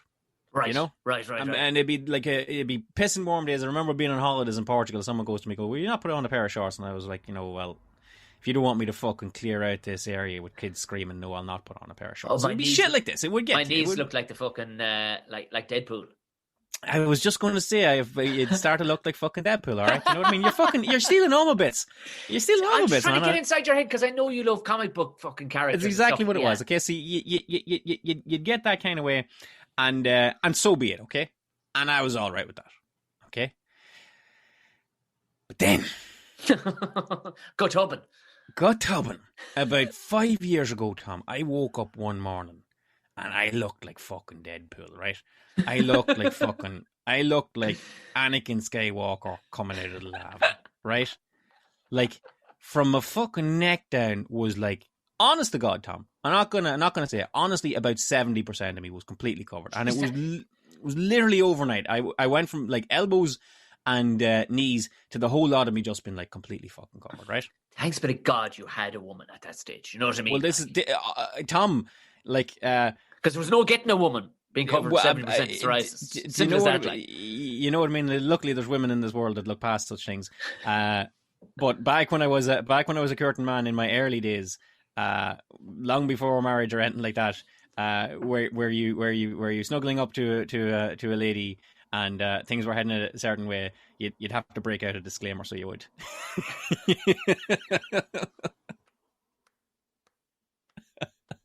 Well, thank God I am really well home. You'd have to be like, so, yeah. All right, okay, now before I take off this t-shirt, before I take off this long sleeve t-shirt, I just need you to be prepared for one thing. You know, you'd have, just gotta let you know this doesn't rub off. You're not going to catch it. It's not ringworm. You'll be all right, right? All right, and you know. I was going to say there's loads of women who'll back you up on that conversation. No, Tom, there's very few. But that was, you'd have to break it to them gently, okay? This is where we're heading with this, Tom. Yeah. I got it real bad, okay? And through trials and tribulations, it was worked out for me that the reason why all of a sudden I had such a bad flare-up of it, flare-up is another word you'll hear in this. It flares up, it comes and it goes, okay? The reason I had such a bad flare-up of it was because I got a sore throat. Why did you get a sore throat? I got a sore throat. As you'd get a sore throat. Yeah. And that was a big trigger for me getting this fucking big Anakin Skywalker dead. Right? Now, where was it? 70% you say, where was it covered? It was like over 70% of me, Tom. But you ain't leaving the house, is that what you're telling me? There was a couple of times where I had to stay at home, yeah. Because I was just like, fuck this. This is I'm fucked. I can't physically walk with this. Yeah. Jesus. All right. So I goes to the doctor. I goes, Doc, I've got this thing for fucking 20 years, okay? And it doesn't give me any shit. And I've tried every fucking coal tar shampoo and all this kind of shit, and it's never really given me much relief. And it's always going to be there, and I was okay with that. But this shit ain't gonna fly. This is bad. All right. I got to get this fucking sorted. He goes, okay, we'll get you into the skin specialist and get a look at you, okay? So I goes, I don't fuck me around with me, doc, okay? Because every now and then what they'll do is they'll take you in and they'll give you like special steroid creams and all. And I've tried every fucking steroid cream going, Tom. And you know what to do? They don't do anything, okay? And I'm here fucking covered from head to toe, so don't give me a fucking toothpaste tube of steroid cream to go like 1 spot, 2, and 3, all right? Because I'm going to be here for fucking 12 hours a day doing that. He goes, okay, yeah, I can see what you're doing here, like, steroid creams are grand if you have it on a knuckle or the back of your ear or something. But it sounds to me, Jerry, like they're just respraying a fucking, all you can do. A fucked chassis. Like, I mean, you have this shit for life, Tom. Is there no getting in at the fucking chassis and rooting this fucking thing out and see what's causing it? Well, like I say, Tom, you know what? I'll have a conversation with anyone that wants to go deeper with this. There are certain treatments that will stop it, but you're opening up a whole fucking. Do you lose all your fucking superpowers? What I'm saying. You lose all your when you go fucking around with your immune system. It's like, well, your psoriasis is cleared, but now you're at a greater risk of cancer. This kind of way. Have you considered getting a goat? I've considered several fucking things, Tom. I can fucking get you a goat. I'll get you a goat right now. I'll fucking go get you a goat right now. I don't know what you're going to do with it, but just hang out with that goat. Honestly, Tom, anybody that I've ever talked about this, they all say the same thing. I know a neighbour had that, and here's what they did. And thank you very much. It's a wonderful suggestion, but I assure you, I'm at this shit for 24 years. Whatever you're about to tell me, I've fucking tried it, okay? I've tried a wee bit of everything, all right? And anybody that's in the same thing, in the same spot as me, pun not intended, you'll have to find your own way through it, okay? And you'll have to find whatever it is your trigger is going to fuck you up, right? Yeah. And so with me, all of a sudden it became apparent that, oh, look, throat infections will fuck this man up, okay? Which is why you hear a lot of people, when they have this kind of thing, they'll get the tonsils out and then they'll be right as ninepence. Oh, stop. Right. Yeah, there you go. Get your tonsils out and you'll be right as ninepence. I haven't gone down that route yet, but it's a possibility I will in the future. So I went to the specialist and I said, look, don't give me a fucking handful of creams because it's never worked. This is no. We're gonna put you under the lights. Oh, Jesus. What lights? We're gonna give you phototherapy, which is what this whole thing has been a setup to, Tom. This whole bit, it all leads to the phototherapy. This is what we're going to talk about, right? What? So the thing that psoriasis works with, okay? A lot of people will tell you, you know what will sort you out with that psoriasis? A fucking sunbed, okay? Or it'll turn around like the sun will do that. And this is the truth. This is the truth. I knew people that were back home that were so bad with psoriasis, but they'd go away for 2 weeks every year to the sun, and they'd lie out in the sun and they'd cook, and they'd come back home and their skin would be absolutely fine, and that would be enough to keep them going for 18 months or whatever it would be. Stop. And then you go out. So I thought lying out in the sun was just the fucking worst thing you could ever do for your skin. It is, Tom. It absolutely is. And the sunbeds that you go to, that with the fucking pictures of the Kardashians in the window at the front, the thing that's glowing blue out onto the street, that shop, that's not great for it either, okay? Right. Bit of mixed messages. Yes, UV light is good for psoriasis, but a certain type of UV light. Okay, it's like going back to the shit products again, isn't it? Exactly. Right. All right. So, so the light that you get from a sunbed will do good, but it's doing more harm than it's doing good. If you get I'm with you. And lying out in the sun will do it good, but it's doing a lot of harm as well. Right. Okay? Kind of so like what you get when you a go, psychopath. Great in bed, but probably going to ruin you. But probably going to wreck you, Tom. Okay. Yeah. So when you go into like phototherapy in a hospital, they're not putting you in a sunbed like you'd get into if you're going to a Debs, right? It's not just putting Instagram in front of you and just going through loads of photographs. No, okay, right. They've separated the light spectrum, and it's all the good UV. Right. And they put you in for phototherapy, Tom, or as it will be known from here on out, medicinal sunburn. What in the name of fuck? Is it a sunbed they put you into to burn the hole off you? It is, for all intents and purposes, the stand-up tanning beds. Okay?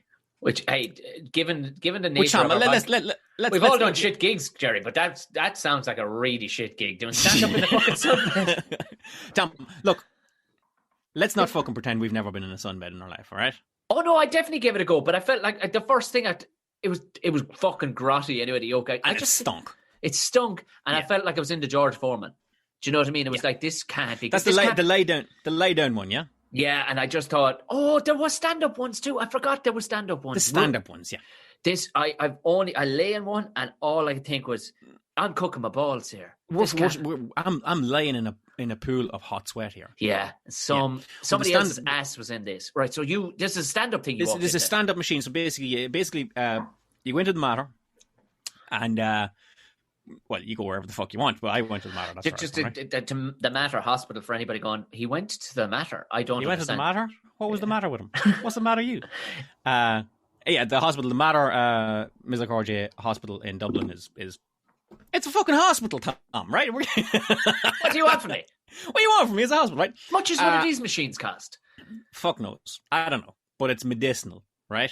Okay, so it's like if you go to the sunbeds, you know the way they look real sleek. They look like a carriage on a roller coaster. It's all real, it's all. It looked like something out of Demolition Man. Like somebody in the 90s thought that what would look like in the future. Exactly, but nothing looks like that in the fucking future. It's all shiny and chrome. Well, the medicinal one is basically just it looks like a toaster from the fucking 70s, right? Or like an iron lung. It looks like an iron lung, Tom, and it's four walls with light tubes on it, so it's the same as a sunbed. It's 4 walls with light tubes on it, and you get into it and you turn it on. Okay, before they give you anything at all, right? They need to test what'll burn you. Okay? Fuck. All right, they need to test what'll burn you. Not like insults, but actually what'll burn your skin. But what will burn your skin, right? Okay, right. So what they do is they go to your back, right? So you strip to the waist, and they go to your back, right? And they have like a little wand which is about the size of a credit card on the end of a stick. I'll tell you what it looks like very much, Tom. Do you know the thermometers that sometimes they use now in these COVID days, the thermometers they use to take your temperature on your forehead? Yeah. It looks a bit like that, okay? But instead of just having one light out of it, it's got like 10 in a row. So 10 little lights of different severities, okay? From 0 to 10, okay? Right. So they press that up against your back and they hold it on you for like 10 seconds and they take it away. And they say, come back to me tomorrow. Okay? Okay. And you go back tomorrow and they look at the 10 dots of sunburn that they've put onto your back and they see which one is the worst. Jesus Christ. And from there, they extrapolate like what your skin will take. This man can't go beyond number 5, we'll say. Exactly. And right. Tom, they do the zap with the thing, but they also write beside it in black marker, just with like a fucking Sharpie on your back. 1, 2, 3, 4, 5, 6, 7, 8, 9, 10. This looks like, when you see people going into new houses, like, and they get the little tester pallets, like from the hardware. That's exactly it. Yeah, that's exactly it. See what works. So they just basically put this thing on your back and they sear it for you, and like you're there, like fuck, that's not. They fucking branded you, as well. They brand you, right? Right. And I'm like, fuck, I don't like that, but okay, we'll go with this. So here's what a course of photo treatment looks like, Tom. Okay, you go in every day. You go in 3 days a week. Okay, so mine was Mondays, Wednesdays, Fridays, and someone else's would be Tuesdays, Thursdays, Saturdays, whatever it would be, right? You go in. My appointment was in the morning, but whatever your appointment is, okay. You go in. And you start with 30 seconds in this. All right. Place. And then they put it up by 30 seconds every time you go in. Right. You with me? Yeah. And this goes on for 6 weeks. Now. You with me? Yeah. And it adds and it adds and it adds, okay? So by the end of the first week, you're on 1.5 minutes, and then you're 3 minutes, and then the next week you're on fucking, and so on and so forth and so backwards, right? Is it nice? It's not nice, Tom. Oh. And I will fucking describe in excruciating detail what's fucking not nice. Are you fucking jaybird, like naked as a fucking... You go in and the nurses are all lovely, okay? And they say, all right, I'll tell you what you do, Mr. McBride. You strip and we're going to give you some things to wear, okay? So the first thing they give you to wear is fucking nothing, Tom, all right? You have to go in. All right, fucking bare balls naked. And I'm sure if you just had psoriasis on your hand or your foot or something like that, maybe they'd let you wear something. But I went in absolutely fucking ball ass naked, with the exception, Tom, of a genital guard. All right, okay. Don't sugarcoat it for me, Jerry. What have we got here? A genital guard is about the size of the posing pouches that the bodybuilders wear. You know the tiny little teeny tiny posing pouches that a bodybuilder would wear? Yeah. It's that, only it's made of paper. Stop. Right? It's made of the same sort of paper that the face masks are made of. It's that sort of It won't disintegrate under sweaty balls. No, do you know the paper that the doctor might put out on the examination? Yes, pouch? right. Yeah. Okay. And it's one size fits all, so it's like a fucking elasticated waist, right? And you put this thing on, right, and it flosses up your fucking arse crack, right? Right? Yeah, okay? Yeah. There's a couple of technical things I'm just making I would say notes, but I'm actually just drawing Jerry McBride in a tongue here for anybody who's wondering what's going on. Right. This is getting me. So, I won't say sexually aroused, but it's getting me excited. So they give you that, and they give you a pair of swimming goggles, with teeny tiny swimming goggles, so that you don't fry the eyes out of yourself. Okay? Oh yes, yeah, I remember them things. Yeah. So they give you a pair of them, and the funniest thing, Tom, is like they go out to give you some privacy to get changed, and then they come in and they say, look, get into the box so I don't see you in the nip. So I'm not going to look at you in the nip. So you get into the box, and I'll come in when you're ready. And I'm like, okay, I'm ready. Like a child having a shite, needing his arse wipe. Okay, I'm ready. Finish. All right, and they come in, and they've given you privacy, so now you're in the box. But then they just fucking open the door and look at you, right? So, what the fuck was the point of that, right? Okay, come in, girls. Have a look at this. Here's the important thing, Tom. When you're in this box, you do not move. Okay, they cannot fucking stress this enough. Okay. And they want you to. They don't want you to stand with your hands by your side, because think of all your blocking. The light from the sunbed needs to hit as much of your skin as it possibly can. Right. So you need to hands up in the air, hands out with where? sort of hands out to your side. So if you picture like I can show you here, Tom, but for the listeners at home, if you picture like a cowboy gonna drawing a bad guy, Are your legs spread as well? Do you look like Michelangelo's man? No, you don't. Not Michelangelo's man with the hands up. I'm talking about like Marty McFly in Back to the Future 3. Getting ready to shoot Biff Tannen, and the two of them are stood sort of legs slightly apart, hands out to the side with their palms out and down by the side, just sort of like, get ready, Tannen. All right. Now, and I was like, okay, so I flail around with this. Okay. Here's what I want to say about this now, Tom. Before I go any further, I've done this twice in my life. I've had this process twice in my life. Okay, and the story I'm about to tell you really revolves around the second one. Because obviously in the second one, I'd forgotten all the fucking rules from the first one. Oh, I thought you'd be an old pro at that stage. I thought I'd be an old pro. So the first one I got was like 5-6 years ago, and that was fine. And then I had another throat infection, and this thing flared up again. And I said, okay, we'll put you under the lamps again. So this story takes place last year, around about February or March of last year. Okay, it was because I remember it was all said and done with by the time Everton locked down for St. Patrick's Day. So this is about a year ago. Okay. I went in for this course, and I went in on like the 2nd of January or whatever it was, and I was all done and dusted by the 10th of March, and then the fucking world all shut down. Okay, but at least I had lovely clean skin at that stage. Okay? All right, I was literally fucking looked the best I had in a full year, and everything. Ain't life a bitch, right? So I goes in, and she says, okay, so you've got your goggles and you've got your little posing pouch, okay? And you've got strict instructions not to fucking move, okay? If you go in there, whatever you go in, don't fucking move. What'll happen if you fucking move? Well, I'll get to that, okay? Right.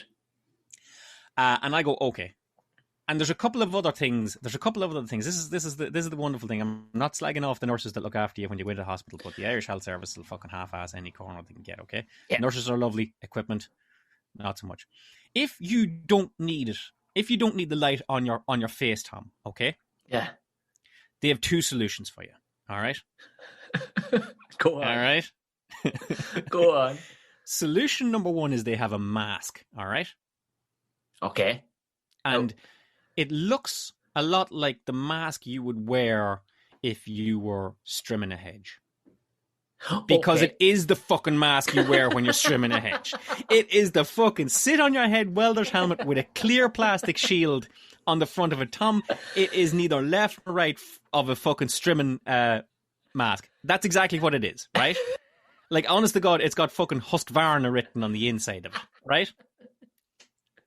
Okay, and if you don't need it on your face, you just need it on your body, you don't want it on your face, they give you this mask, okay? Yeah. They have another solution, Tom, that you're going to fucking love this one, Tom. Go on.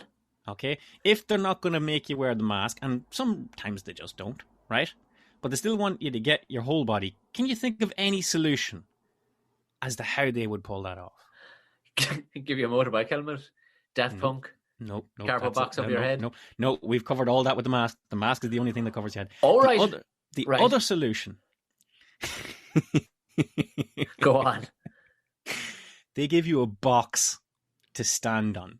So your head comes out the fucking top. Your head pokes up the top. I would swear to God, for a joke, I was going to say it, and I went, "No, that's too obvious." No, a stupid they give thing. you a fucking apple crate, like a fucking crate that bottles of beer come in, and you stand your ass on it and poke your head up the top, and it doesn't, and the sunlight doesn't get you, right?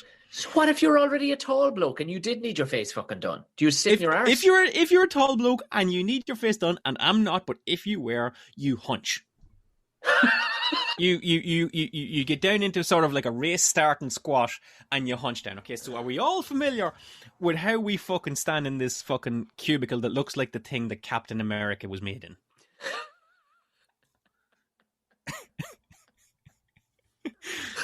All right. Right. Yeah, I am with you with the full process now. Yeah. So I go in.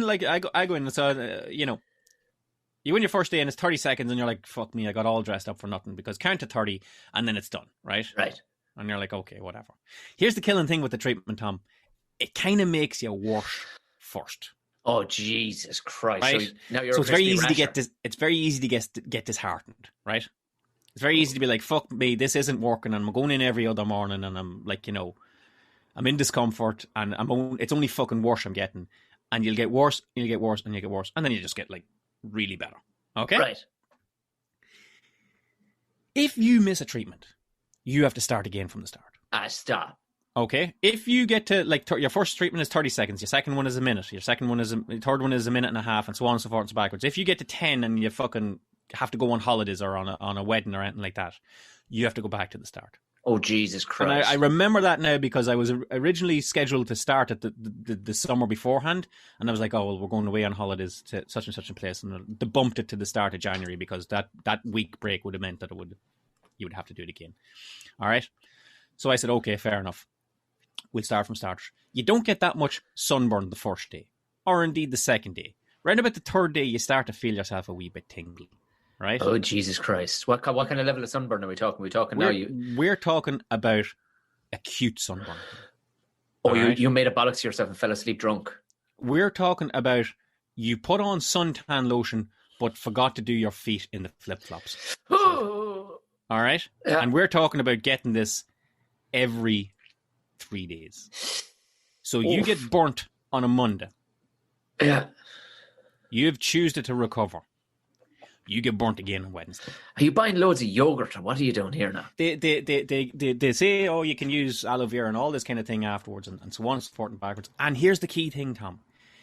If you feel discomfort, if you feel you can't go in and your sunburn is too sore, tell us and we will stop and we'll give you a week off and you come back again. Right.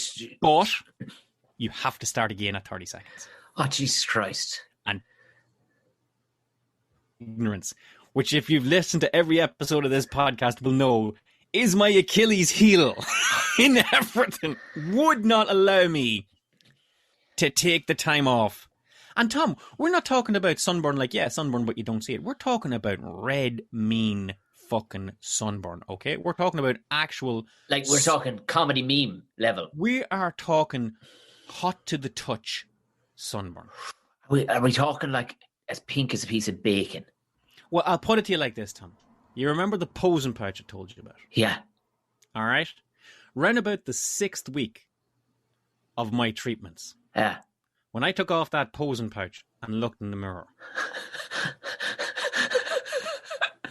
I looked like if someone ordered a pizza and just ordered just red sauce and one Dairy Lee triangle.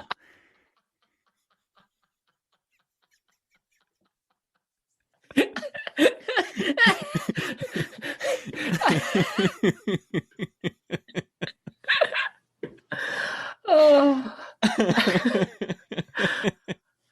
You're one ignorant bastard about to stick with that. I'll tell you one thing, because I'd be fucking... Because I had that mentality. Did you ever hear the fucking story, Tom? Did you ever hear the story of St. Patrick was christening some lad and he had the bishop's hook, the crozier? Yeah. And he put the crozier down on the ground, but he put it through your man's foot. Yeah. And your man said nothing. And St. Patrick, when all was said and done, said, why didn't you say that? Why didn't you say something? I put a fucking spike down through your foot, you stupid cunt. And your man says, well, I'm sorry, St. Patrick, I thought it was part of the process. And St. Patrick was like, well done. There's a moral to that story somewhere. I always thought your man was just a stupid bastard, right? But that's where I was, Tom. I was like, this is part of the process. This sucks. You're going to get burned. That's what it was. And the sun would kind of creep on you. I had my treatments at like 10 o'clock in the morning and I'd go do a day's work. So I'm not fucking missing a day's work, Tom. Oh, no, right? Jesus Christ.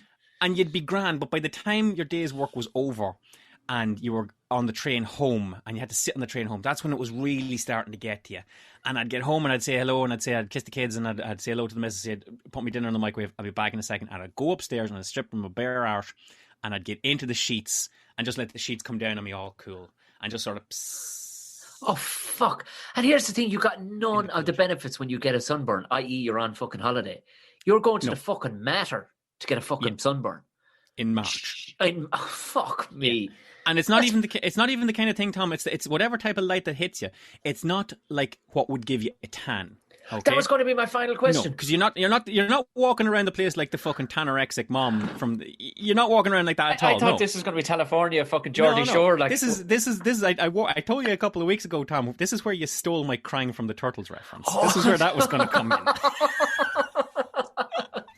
I can only apologise. This would have been a great place to put it.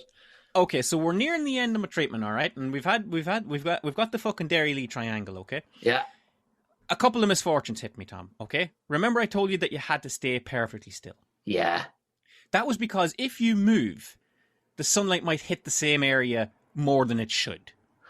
Do you get me? Fuck's sake, right. Or like, if you've been standing like this and all of a sudden you move your arms, then, it's hitting you in a different area, or it could be hitting somewhere that it hasn't hit before.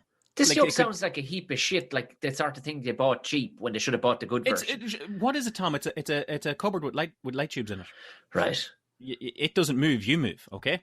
Okay. So if you move, if one part of your arm was getting sunlight for 10 minutes and then you fucking moved it, a bit that was only getting sunlight for 10 minutes, for 7 minutes, now got 3 minutes. You get me? Yeah, Stand fucking still if you're in this box, right? Okay?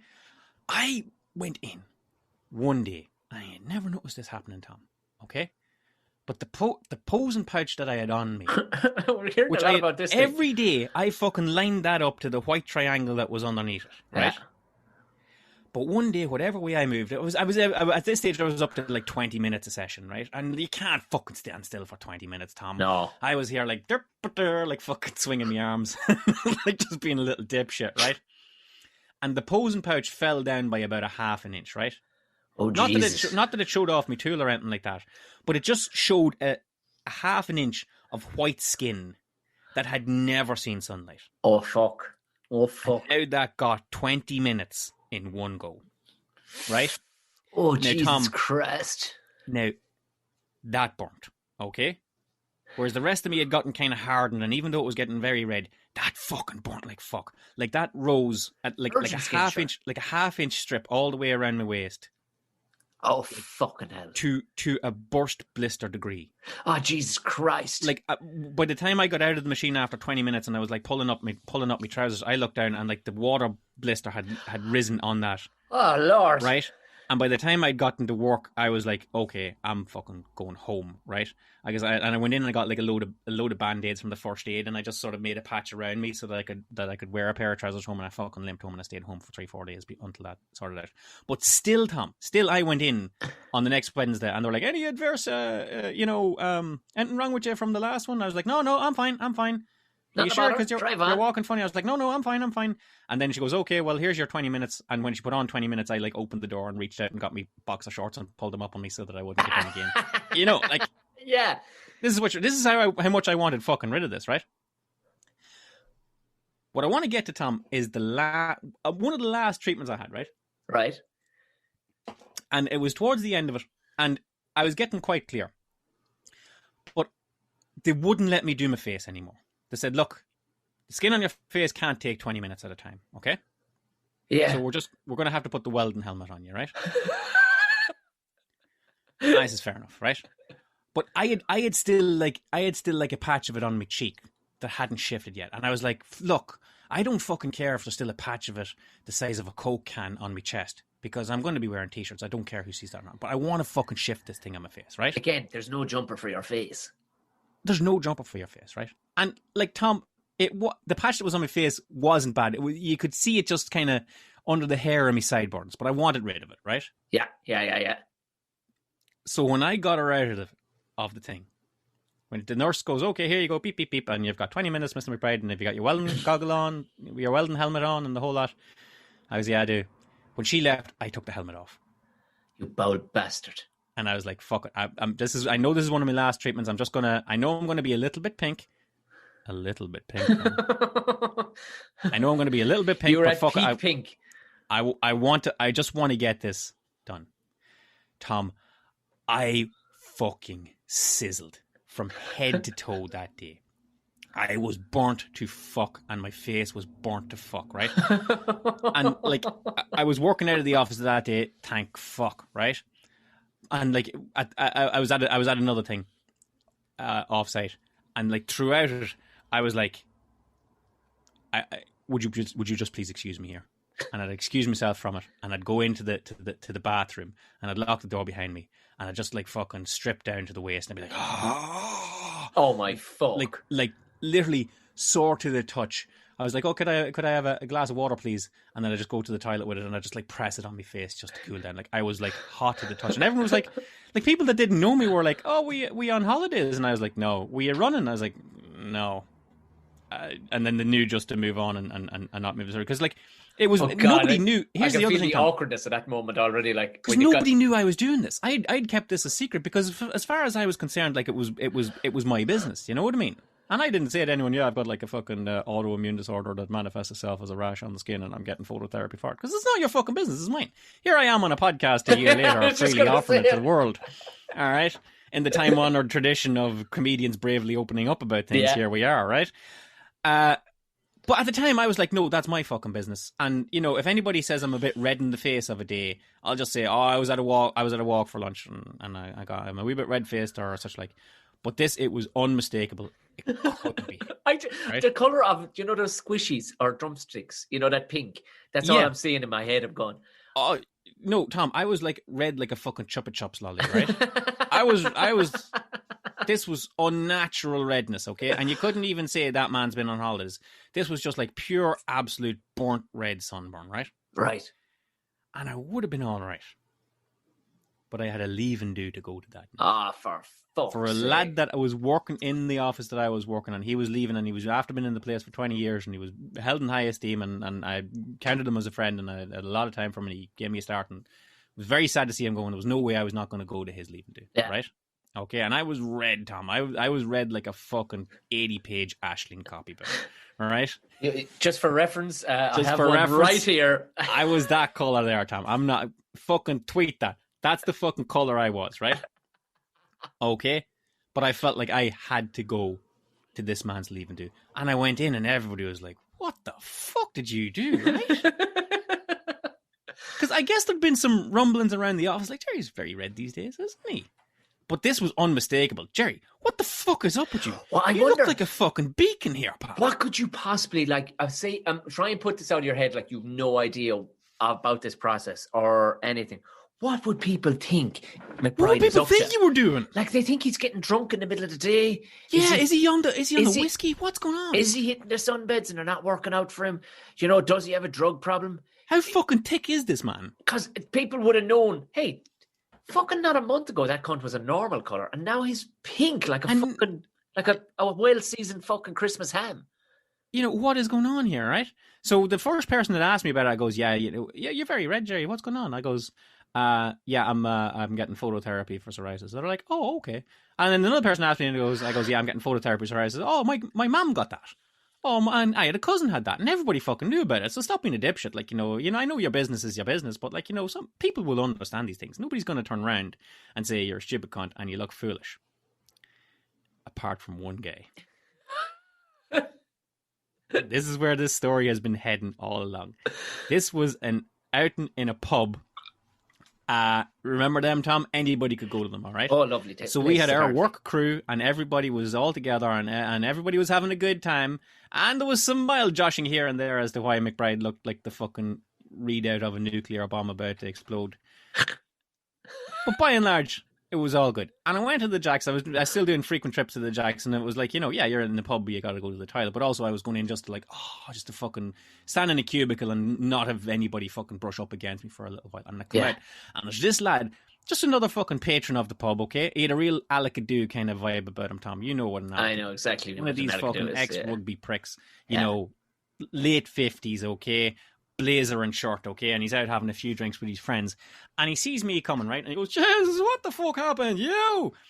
And I goes, yeah, all right, whatever, pal. And he beckoned to one of his pals. He goes, hey, come here, look at this, lad, look how fucking red he is. You're very red, pal. I goes, yeah, I know I'm fucking red, pal, you know. He goes, oh, what fucking happened? Yeah, I goes, listen, dipshit, okay, it's a medical thing, okay, I'm having a medical procedure done, you know.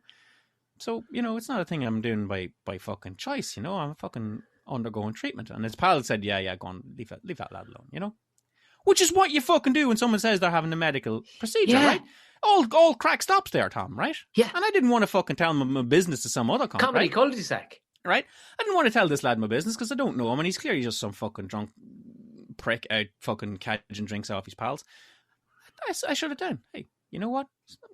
Any other day I'd have a crack with your pal, but you know what? This is a fucking medical thing. But he fucking kept at it. He goes, you want to have a word with them? Because whatever they're doing, they're making you look very red, so there. And I goes, you know, get fucked, pal.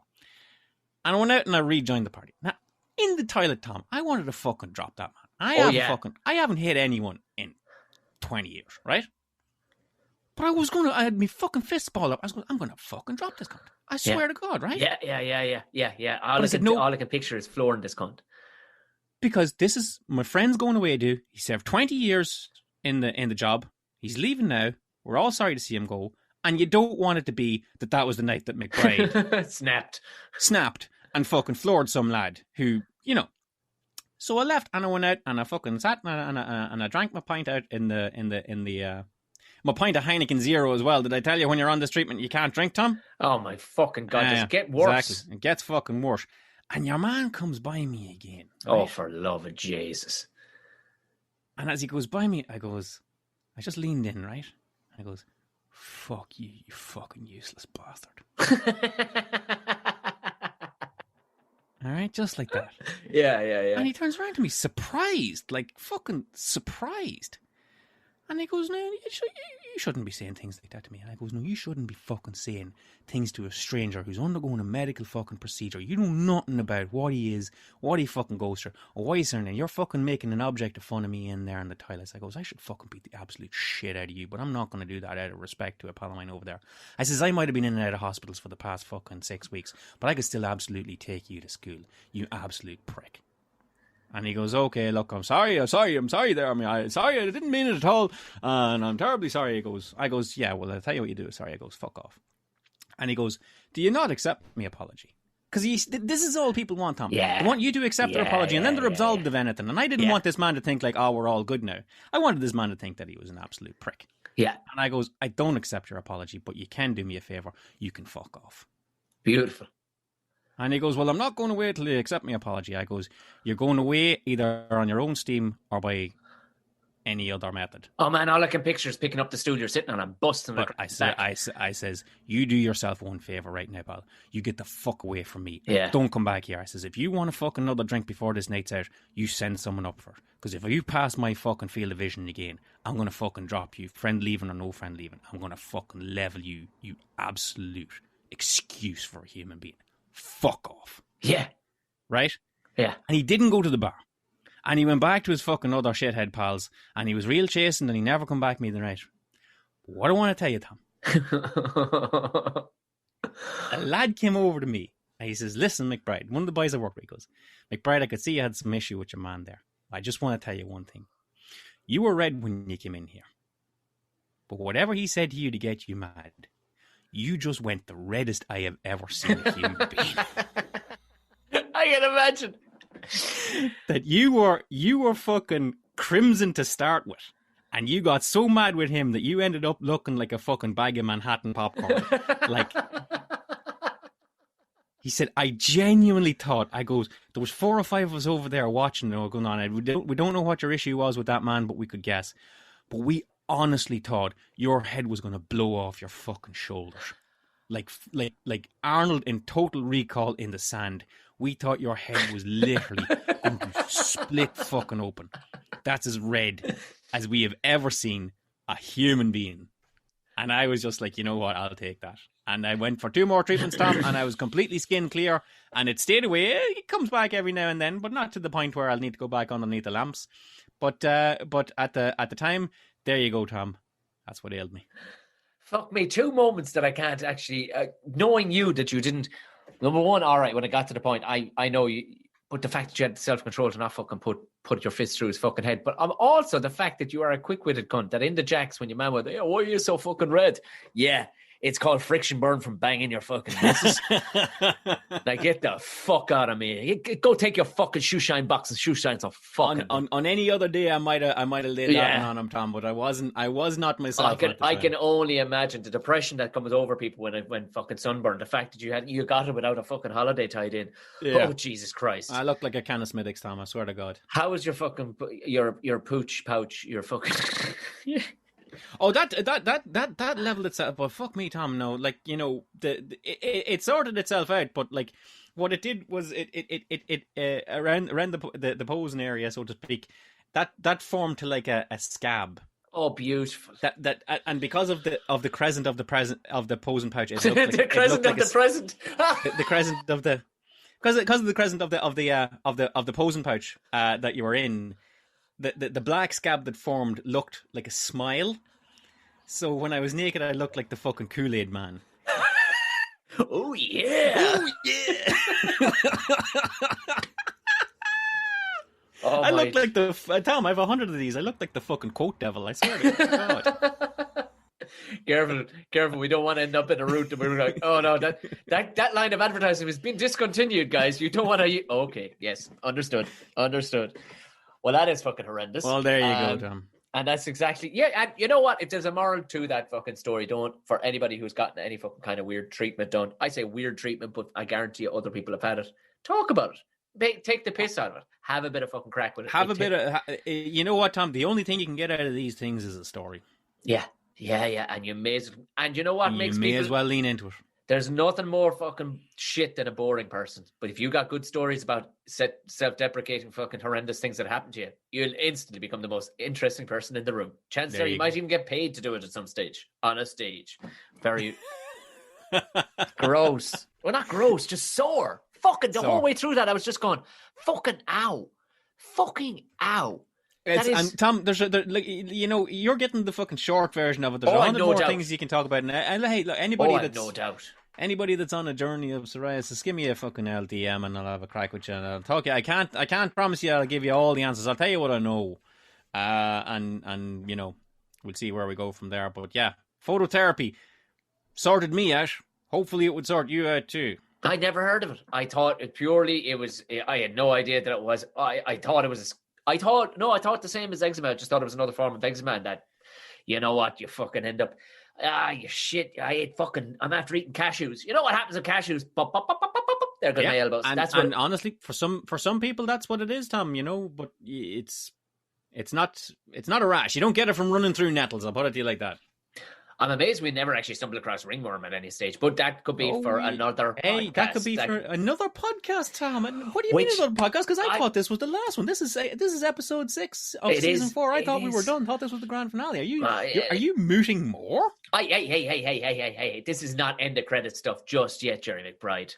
I don't know. If not now, then fucking when, Tom? Look. If things stay going, because this is pretty tasty at the right now, but look, we can never fucking promise. That's why we do seasons, because look, things do change. And if all of a sudden you pull the fucking handbrake in the middle of a show, people go, what the fuck happened? We've got seasons to wrap up, and we are wrapping up season 4 with episode 6, and that has been fucking mighty crack. That was a good one. I'm mooting. Again, I think we probably end up in about a 2-hour podcast here. Well, do you know what I'm going to tell you, Tom? If anybody would like to know when season 5, this theoretical, mythical season 5 may or may not land, they could probably stand to subscribe to the podcast, to follow us on Twitter and on Instagram for all news as to when this supposed season 5 may or may not actually arrive. And in the meantime, to help season 5 arrive alive, they could give us an subscription on iTunes. They could give us an rating and a review. Yeah, what am I missing here, Tom? That's it. Really, there's only a handful of other ones you can write on. Obviously, we're getting people who go straight to the source, which is Spreaker, is where we upload it through. If that is your app, if that is your podcast app, then happy days for you. But I think there are some of them now are allowing you to write a comment in. If you do write a comment, take a screenshot and tag Tom and Jerry Show, whether it's on Twitter or on Instagram, because we won't see it, because like we were saying in other episodes, there's fucking Apple Podcasts and there's Acast and there's Spotify's all over the world that are all different to those. So take a screen grab of it, tag us in it, we'll hold it, and in the next couple of weeks, because before we possibly start season 5, we will come up with a good gift, and we will be sending it out to people. We will come up with a gift. That will be very Jerry and Tom and Jerry McBride and Tom O'Mahony. It would be very us, if nothing else. It's going to be an Aisling copybook. To be fair, you know what? How bad if you do end up with that? But like, subscribe, and share. If you can, give us a 5 stars as well. Don't bother with any other stars; they're of no use to us. The reason for that is the more 5 stars we end up with, the more visible it becomes to other people. Jerry talked about the fucking algorithms trying to sell him fucking shit people don't want. We are what people want that are friends with you. So if you've gotten this far with us, you know we're worth doing. Listen. if you fucking can't do any of all of that, take a screenshot of where you're listening to this, put it up on your social. And hey, if you want to tag us in it, that'd be great. All our links are in the bio for all the usual stuff and all the rest of it. Yeah. Other than that, Jerry, do you want to close it out with something beautiful? Oh, you're putting me on the spot here, Tom. Yeah, I think it's been. I've had a great time, Tom. I'll be honest with you. I was against the idea of season 4 until at least episode 5, and I've been twisting this fucker's arm. I was like, this will never work. No, I had a fucking great time, Paul. I'm sorry we didn't get to it sooner, but you know what? We wouldn't have had these stories last year. Exactly, we wouldn't have had these fucking stories last year. So it's come right and it's come good. We hope to possibly, if we can wrangle it, if we can do it, I'm just saying, we may end up with a season 5. Yeah. Till then, Jerry McBride. Happy trails till we meet again. Good looking, thanks everybody.